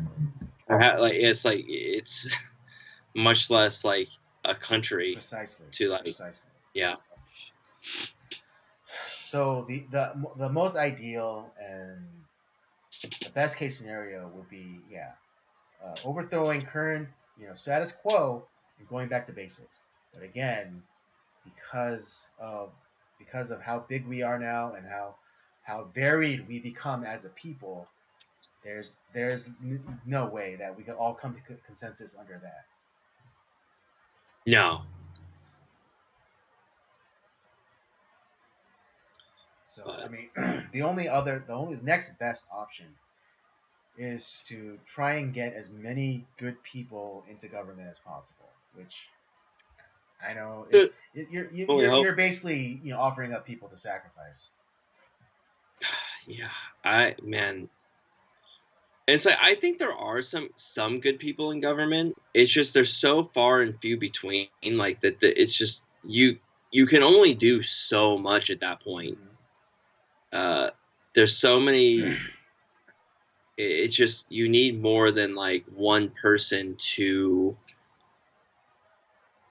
kind of get things going. Just because the political machine is so strong.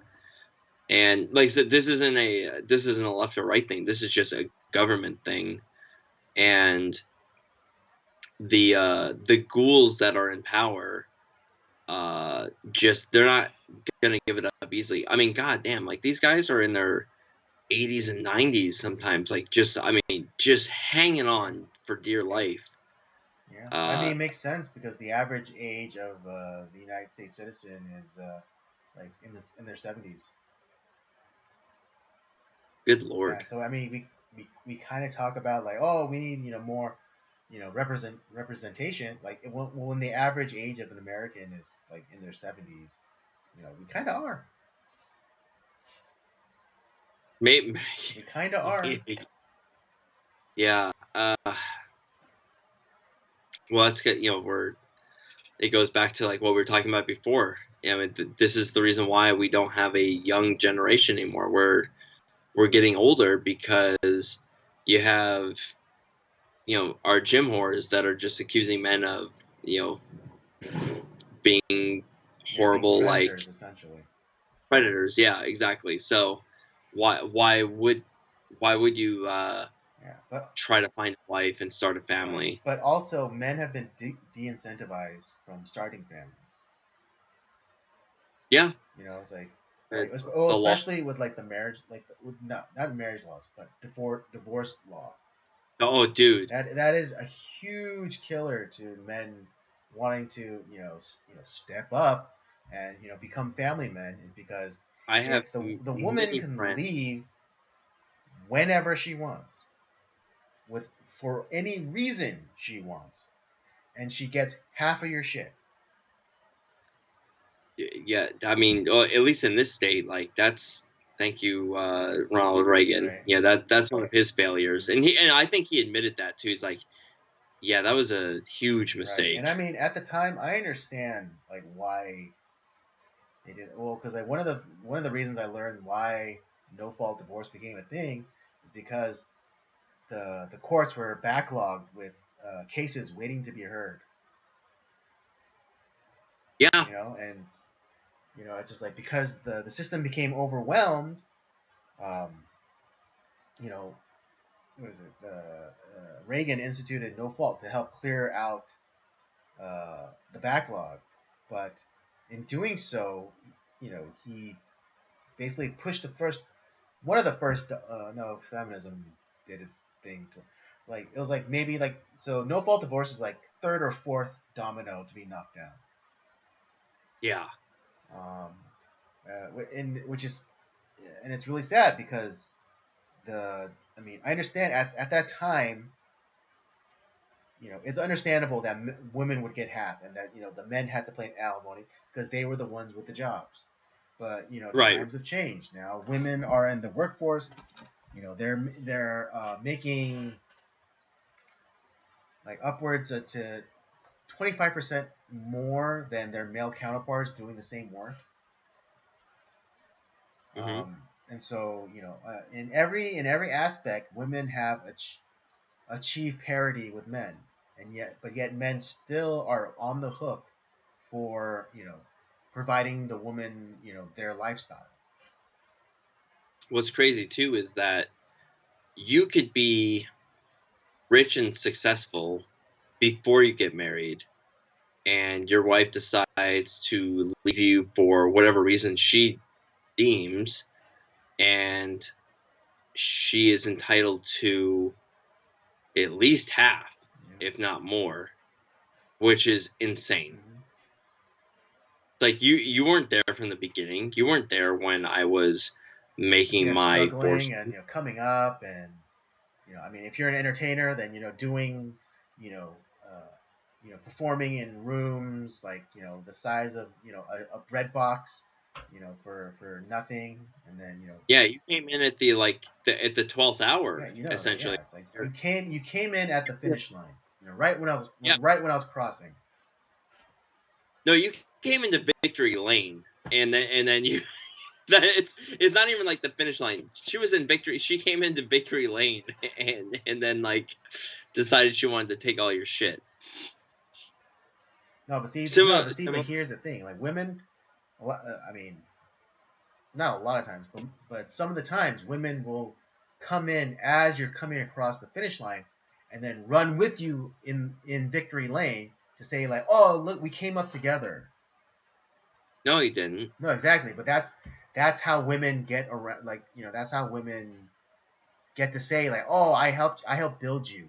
It's like, no, you didn't. Oh, You came, you he created came, a you lifestyle. came with me right as I was crossing the finish line, and you ran the 10 steps it took for in victory lane as I was making my way to the podium. Yeah, it's But then still, women will take that and say like, "Oh, I helped build you up." the laws are not fair. There's no room for. Oh wait, well, it's clearly it's the woman that deserves all this, not the men. And I mean, good lord, the family courts are even worse. Like if you end up having children in that process, Oh yeah, you're it right. is so hard And when a also, woman is clearly crazy. They will side with the women 99% of the time when they are clearly and crazy. I just heard the statistic, but they're like, with at least within like divorce courts, 2% of men are not the biological father of their children. No, I know someone that I'm very close with is dealing with this very same thing, and he found out that he is going through this very same thing, dude. And it turns out the kids are not his, and he's been paying alimony and child support that he should never have been Paying in the forced first to, place. and he got fucked big time. Mm-hmm. I mean, he has spent probably $250,000 over the past 10 years, at least, because of this shit. Not just, counting legal fees, alimony, child support, and he should have never had to do any of this. Mm-hmm. And you wonder why men don't want to get married when they have to deal with women making false accusations. Oh, you looked at me wrong. You're sexually assaulting me. I was raped. Or you do end up getting married, but it turns out that the person you married is a fucking insane person, and they once you get any sort of modicum of success, or even even if you don't, it's like, well, I'm here at Victory Lane, and I helped get you here, so I'm gonna take all of it. Oh, and the kids that we made, I'm gonna make sure that you pay for that too. And sometimes they're not even yours. yeah, because she's a lying whore. Yeah. Who was fucking around on you the entire time, but you're the monster. But yeah, I mean, good lord, I kind of got off the main topic, but yeah. But it's all connected, dude. Because this is all. It is connected because because we're probably, I don't want to say never, but likeliest of likelihoods, we'll never know who was on the list for certain. Because I mean, through logic, I think we can assess. Like, I mean, Prince Andrew guy, yeah, he did it. Yeah. Again, not proof, but if you work it out in your mind, logically, yeah, he did the thing. Could we prove it in a courtroom with a bunch of evidence? We have a lot of circumstantial evidence, but that doesn't necessarily mean that it's proof. Right. We're just saying the highest of likelihoods is that yes, he was involved. Yeah, and when it comes to the other thing, it's just that also would I think the truth of a lot of these situations, if people would actually accept that there are at least, God, and I hate to use this word, nuance. That there's at least some sort of nuance to the situation, and it's not just a one-sided affair, that would blow people's fucking minds. Mm-hmm. And I'm not one of those we just got to take it by a case-by-case basis. It's in a sense, yes, but god damn, dude, people have been railroaded. One side has definitely been railroaded in this, and the laws show that. Whereas it should be let's make sure that we're making the right decision, not just siding with one person and just it's you wonder why guys are killing themselves at an alarming rate. But that's all I got to say about that. Why don't we get into some fun, Andy? All right. Let's get into our movie review. Again, just to remind you, this month's theme is plot twist month. So these movies aren't exactly what you think they are. And today, our inaugural stream back with our inaugural review is One Cut of the Dead from 2007. directed by Shinichiro Ueda. It's a Japanese film. Release date in the U.S. at least was September 13th, 2019. Let me hit y'all with the synopsis and we'll get going. Again, here's the synopsis or summary of One Cut of the Dead. Things go badly for a hack director and film crew shooting a low-budget zombie film in an abandoned World War II Japanese facility when they are attacked by real zombies. But not all is as it seems. As we pan out to see a greater production going on. I'm assuming this was your first time watching this, right, Andy? That's correct. What did you think of it? Did you like it? I enjoyed the movie. I was I think understandably I was a little thrown initially. Because at that 30-minute right, mark, because the movie isn't very long. It's like an hour and a half. And the first 30 minutes is, you think you're just watching this low budget, zombie, or at least the makings of a low budget zombie movie. But then it pulls out to reveal that it's a film crew attempting to make a low budget zombie movie, but then hijinks ensue.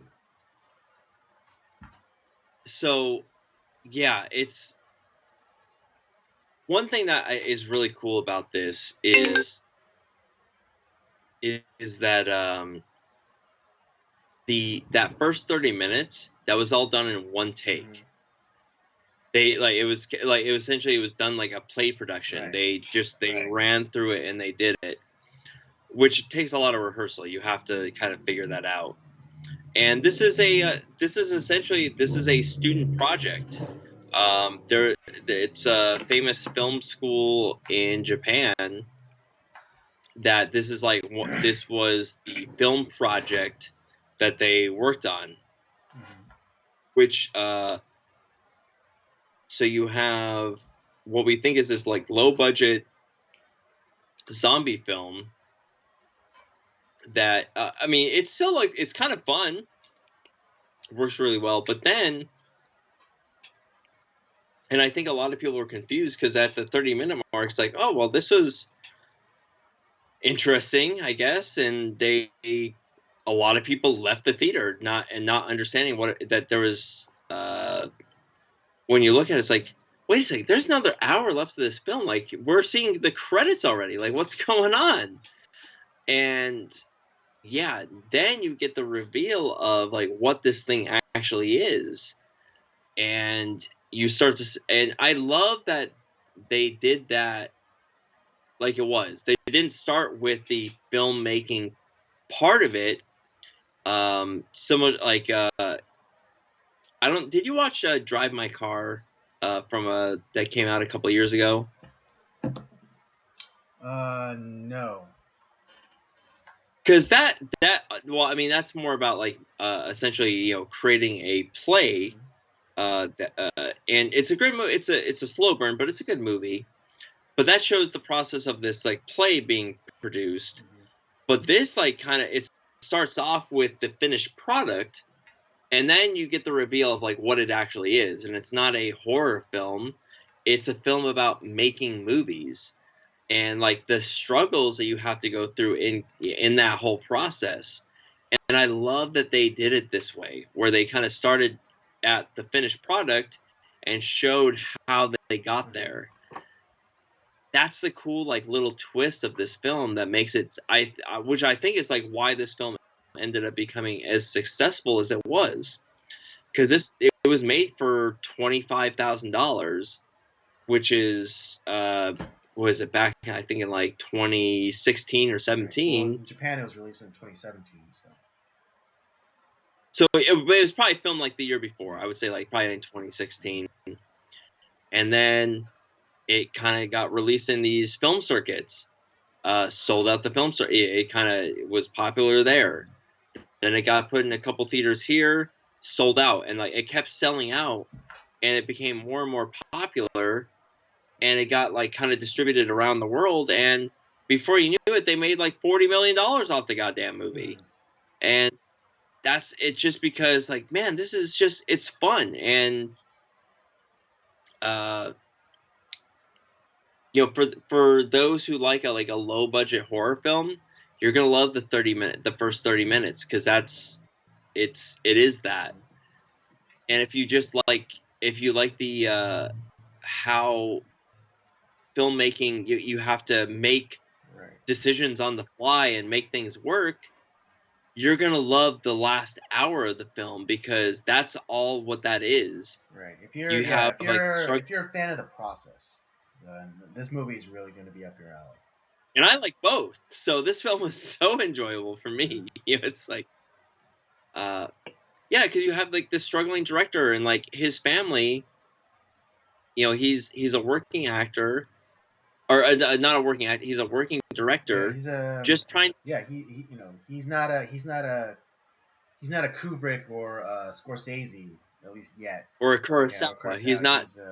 He's he does these like fluff pieces for like commercials or like the variety style TV shows that they have like in Japan and generally Asia. Yeah, and so he gets tabbed to be put on this. I guess it's like this like.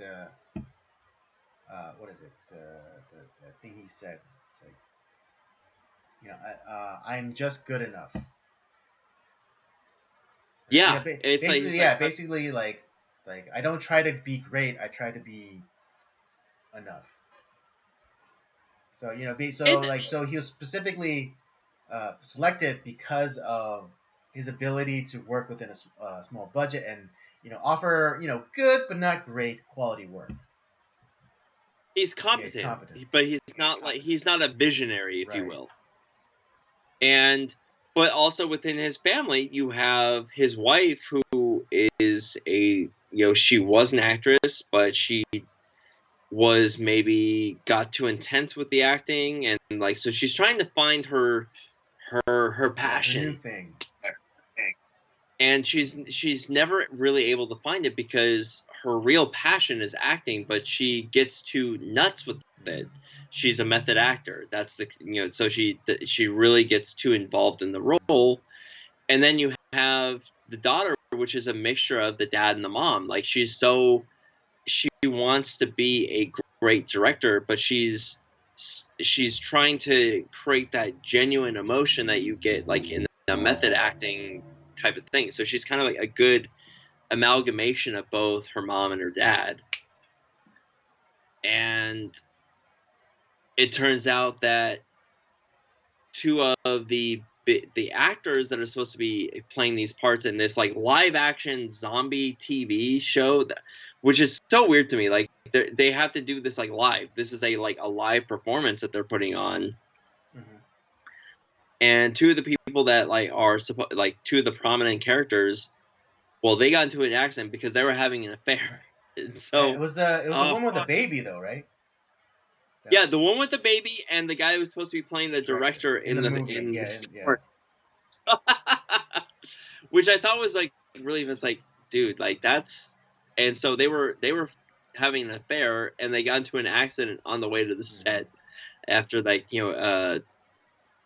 after being at the hotel together, which is honestly that's probably pretty accurate to a lot of film productions.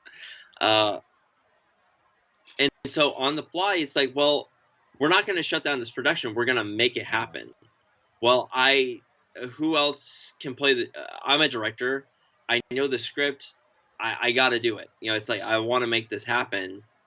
And well, who are you going to get to play this part? It's like, and his daughter's like, oh, she can do it. She reads the scripts on Mom secret, can do like it. you know, Yeah, she's mom can do it. yeah, she's read it like 150 times. You know, it's fine. You know, she knows this part in and out. And then on top of that, you have another guy that's on the production who is a drunk, and the guy who that character, he actually was drunk. He was doing it method. He was drunk the entire time to kind of stay in that character. So props to him because he did a great job. I don't know how you can be like drunk and act at the same time. That's crazy to me. You have to like give out lines, but you were just sauced. Yeah, but remember that time Christian Bale actually became a meth addict. You know, to right, fighter. and he also his own leg. And then that time he went back in time and cut his leg off and became a cattle rancher. Yeah.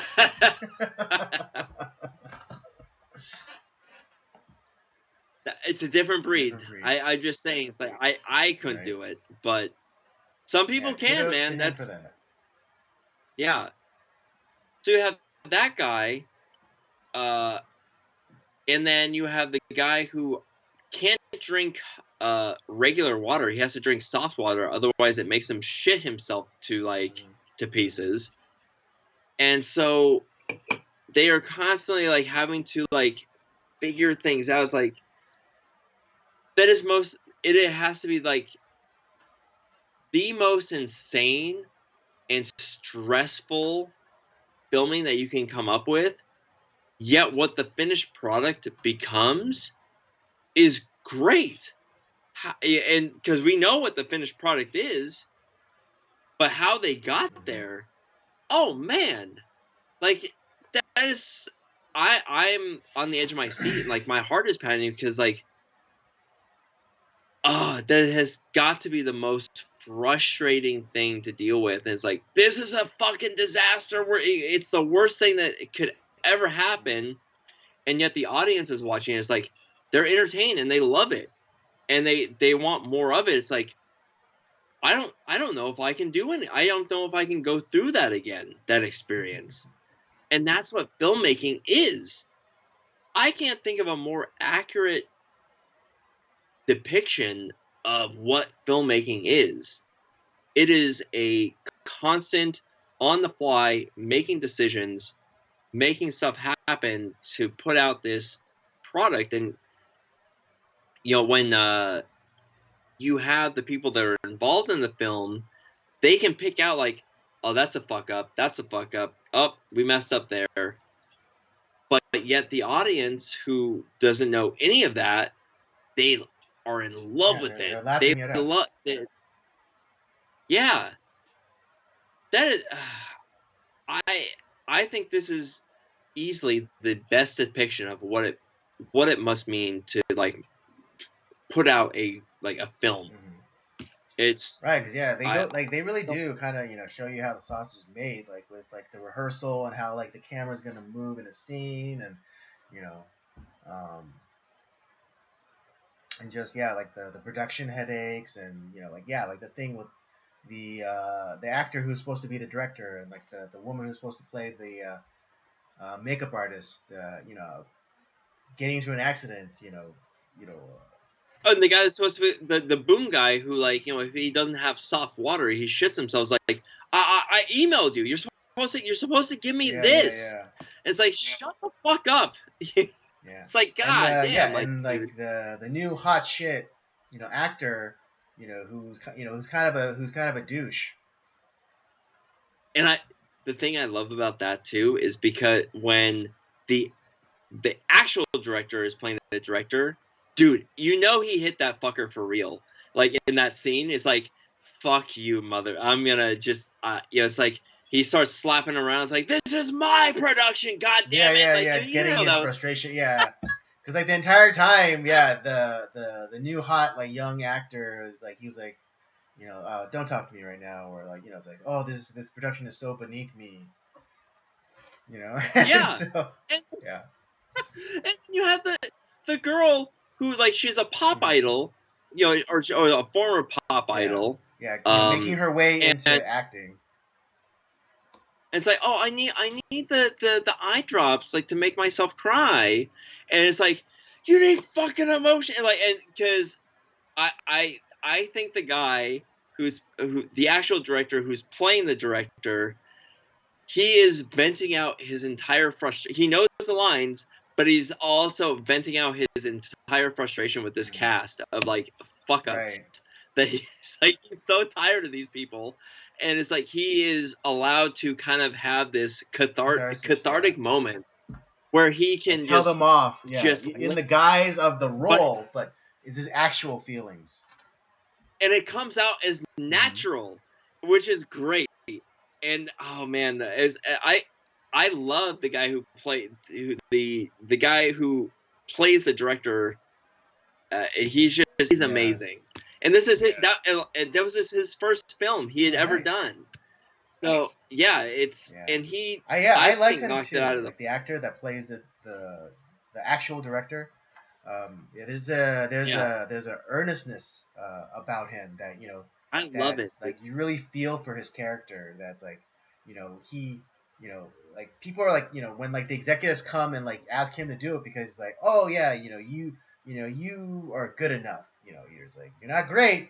He's like, but you're just good enough for this production. And it's like basically kind of giving him a left-handed compliment. And then like dealing with like these like the prima donna, the new hotshot like actor, the high needs the high needs actor, it's like, oh, I need soft water, or like and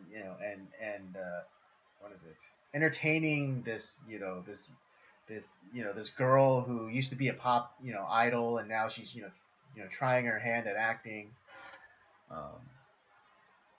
And I also love the daughter too, because she's fighting for her dad as well. It's like, don't you fucking cut this goddamn like show. Like my dad is gonna make this happen, because she knows her dad's talent, and the dad maybe along the way never quite got the breaks that he deserved. Maybe like her mom too, like never quite got the breaks that she deserved, and like the director's daughter always kind of believed in her dad that he could be a great director, but he's always kind of been down on it. So it's like, well, I'm not. I can get things done, but I'm not like a great director, And maybe he was growing up. He watched a lot of these great Japanese directors that he idolized and wanted to be like, but he just never quite lived up to what his idols, right? Takashi Miike or Kurosawa or whatever whatever great Japanese director that people grew up with. And so he got down on himself, and so he's like, well, you know what, I'm just gonna work. Right. And it's like, I'm gonna get the job done, and I don't care what the job is. I'm gonna make sure it gets done well, and I deliver the product. And there is a talent to that too, because there's a lot of not everyone can be the greats, but his daughter recognizes something, that he can be a great director, and she sees the passion that he ended up developing for this project. And so she wanted to see him succeed. And during all this chaos, she's seeing what her dad can actually produce. And when they're like, oh, it's fine. Like, everything came out great. We can cut it. Like, whatever it's so fine. It's like, and she's like, kind of like gets in the producer's like face, like, do not cut this. We're gonna right, there's we're gonna work where, like there's like too many failures happening, so it's like, oh, let's just pull the plug on this. Like, no, don't you dare pull the plug. And man, it's not just it. Like I said, there is like the slight horror aspect, but that's like the finished product.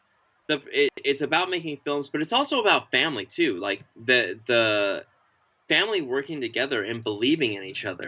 Yeah, and like that daughter, and the family, that kind of develops, in the process of the production. At the end, the culmination where because of the what is it? I can't think of words, but like how hard like the wife went. They lost the boom, and so like that final shot that they're supposed to, like, the boom was supposed to, like, go up and, like, above the girl, the girl that's supposed to survive. That gets knocked off the roof, and so those entire the crane production comes together, and makes a human pyramid so they could get like that last final shot that's supposed to be like what like at least like like at least like 7 feet in the air. Yeah, because the jib that they had created, that crane shot, that crane broke, and it's like, fuck, how did the shot? Because of like how hard the wife went, getting like all wrapped up in her role, like they inadvertently knocked the crane off the roof for the last shot, and so it's like it's like the production family that comes together, forming that human pyramid, and then getting having the was it the daughter? The daughter, like at the very top, getting that angle, and you kind of see it, like you don't really think about it, when you're watching the first 30 minutes of like the completed movie or the pilot, and then you see like it's kind of jerky, and like you don't understand like, oh, what why that happened. You just kind of go with it, but then you see at the end like the jerkiness was like them because like it wasn't secure. Yeah, and the other thing that was really great about it too is because what we see that family picture of like the director and his daughter, like when she was younger, and about her sitting on top of his shoulders holding a camera, and that's the finishing shot of the movie. Is like because you have the director and like the daughter is on top holding the camera, getting that shot, and it's like this culmination of family, like where they it was everybody, all the PAs, even the actors that got killed off after their part was done. They all like even the new hot shit like young actor like came aboard and got in on it. Yeah, it's great. I absolutely love this film. I recommend it as much as I can. Like, just if you're looking for something different, this is something different. It's not horror. This is like a weird.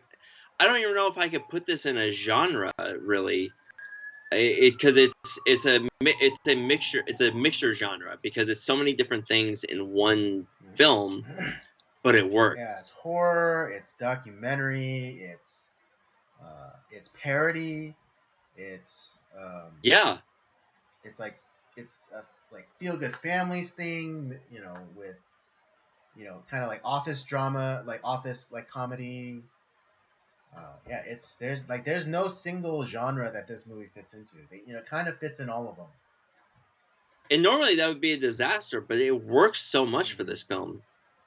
And the fact that this was a student film is amazing. And like, there's a lot of the people that were in this is their first film. They had never done anything, and yet they create.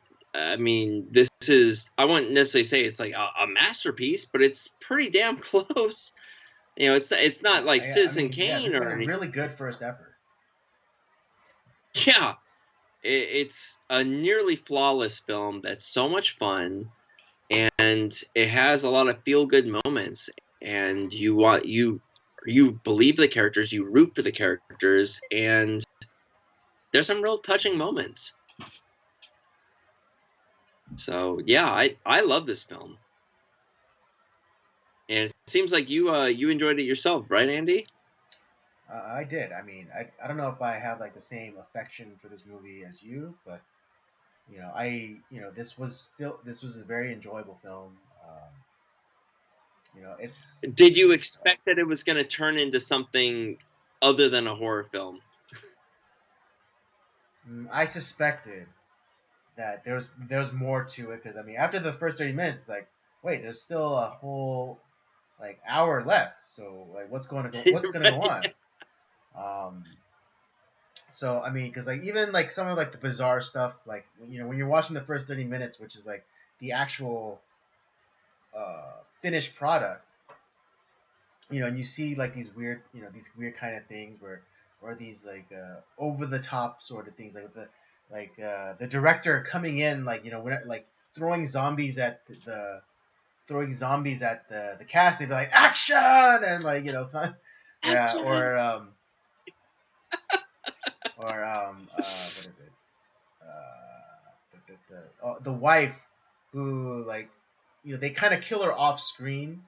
The wife Right. who plays the makeup artist who gets killed off screen because she's getting too into the movie. So the husband director had to like put her in a sleeper hold essentially, and then like when she wakes up, she springs up like a Jack in the Box, like ah. Yeah.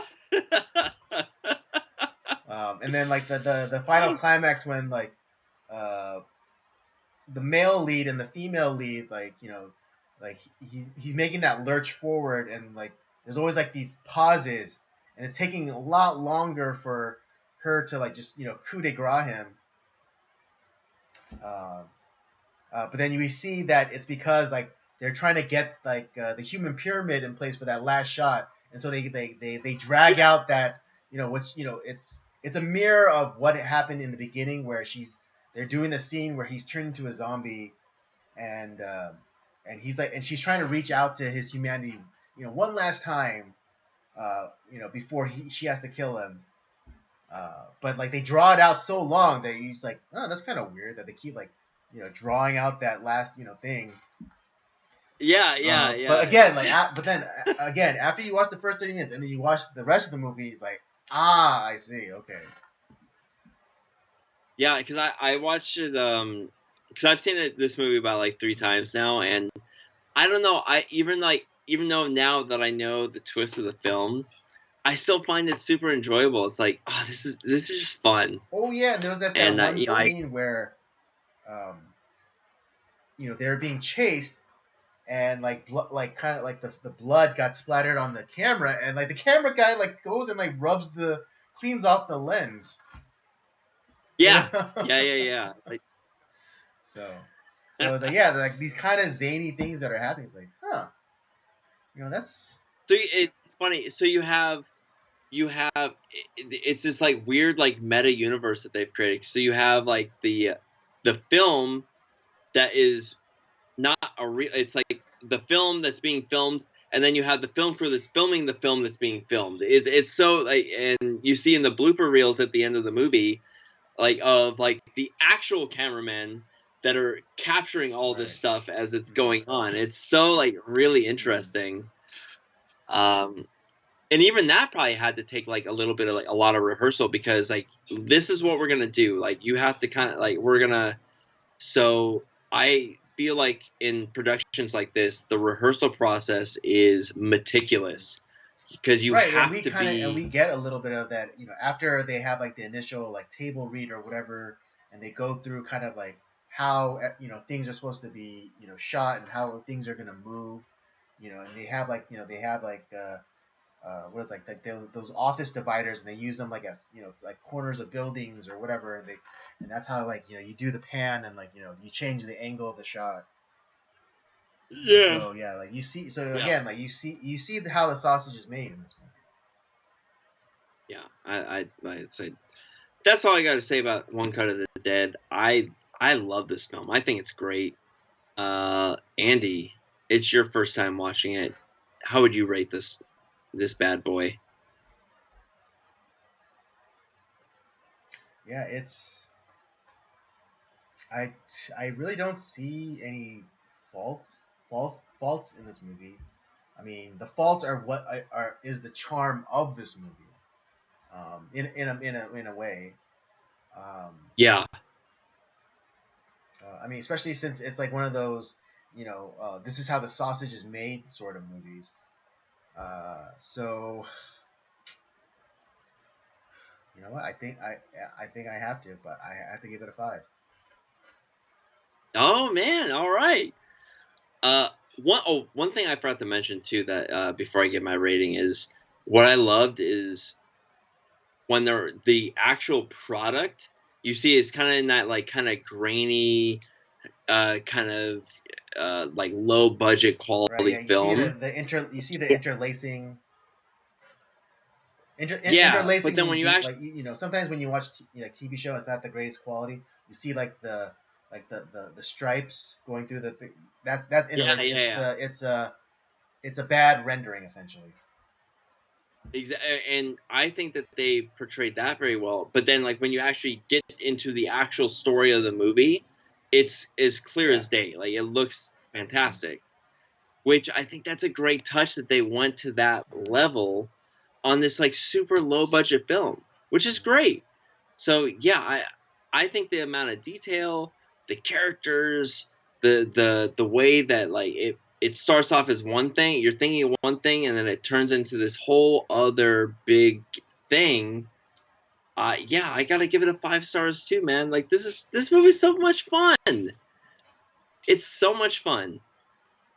And I think that if you have never seen this film before, go and check it out. Even like obviously we spoiled the shit out of it, but you're still gonna find enjoyment out of it. This is a great like student slash independent film. It became super popular for a reason. Don't watch don't watch the I think they did an American remake of this, and there's all sorts of other iterations that have trying to uh, glom onto the success that the original had. No, watch the Japanese One Cut of the Dead. You know, get over having to read some subtitles unless you know Japanese, and just enjoy the shit out of the film. It's so good. Um, I'm actually going to see if they have a physical release of this because I love this film a lot. I was not expecting you to give it a 5 stars, Andy. That makes me happy. Yeah, I mean, I think it's kind of it's it's the way they crafted this movie. It's because yeah, if it was only the first 30 minutes, it's like, oh god, what is this crap? Like everything is like so bad and It's it's terrible. terrible. It's not even a B. It's like a D level production. You Yeah. know, Yeah. and that's me being kind. I could have said F level production, but I'm gonna say it's a D level production. But it then it kind of zooms out like the 30,000 mile high view of everything, and you're like, oh, okay, and you see like, yeah, the production headaches, the kind of the left-handed compliment of saying like, it's like, you're basically all we can afford right now, because this is a new venture for like the studio, like, oh, this is the first, where it's a start of a new channel, a channel dedicated to like horror. So we're gonna to usher in this new TV station, or this new network. We're gonna do this zombie move. We're gonna basically do this zombie pilot, and we're gonna do it live, baby. It's just, Yeah. and you're like, and you're all we could afford. So so like these left-handed compliments, and then dealing with all of like these prima donnas, and like these you know drunks, and guys with like sensitive bowels, and and promiscuous cast members. God damn, dude. So And that is real. That is a real problem because you have people like that all over the place in a production like this. yeah, I mean, famously, what's her face, Kate Hepburn, and Spencer Tracy. Mm-hmm. Mm-hmm. And then more recently, Brad Pitt and Angelina Jolie. Exactly. So it's it happens. We're not saying it's good or bad. We're just noting that it happens. So yeah, it was just the way that this movie was crafted. Yeah, because again, kind of like if you try to please everyone, you end up pleasing nobody. But it's like this movie fits within a lot of different genres, but it all still works. It's a kind of a comedy. It's a bit of a family drama with some some office type uh, comedy. You got the horror element with the 30-minute zombie movie at the beginning. Um, It's great. I think this is a movie for everyone. Depending on whatever like genre like hits your belly, I think you're gonna be satisfied. right. So yeah, it's like the it's I forget who it was, but this one director said that Galaxy Quest was like the perfect movie. Dude, and I'm in agreement with that. It's so good. And and I think this movie is up there with the Galaxy Quest. Yeah, It told its story competently. You were invested in the characters. It told its story well. That's a good double feature, actually. Galaxy Quest and One Cut of the Dead. Yeah, actually, that would work. Yeah, but why don't we give a preview of what we're going to be talking about, what movie we're going to be talking about next week? Have you decided which? Yes, I did. I made a little bit of an audible. We're going to be doing 1932's Freaks, directed by Todd Browning.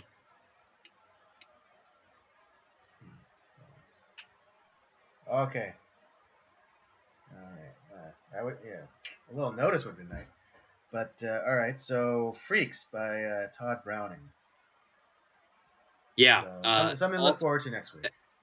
Yeah. And we'll talk about like where like this is kind of like a movie that it goes in a direction you wouldn't expect.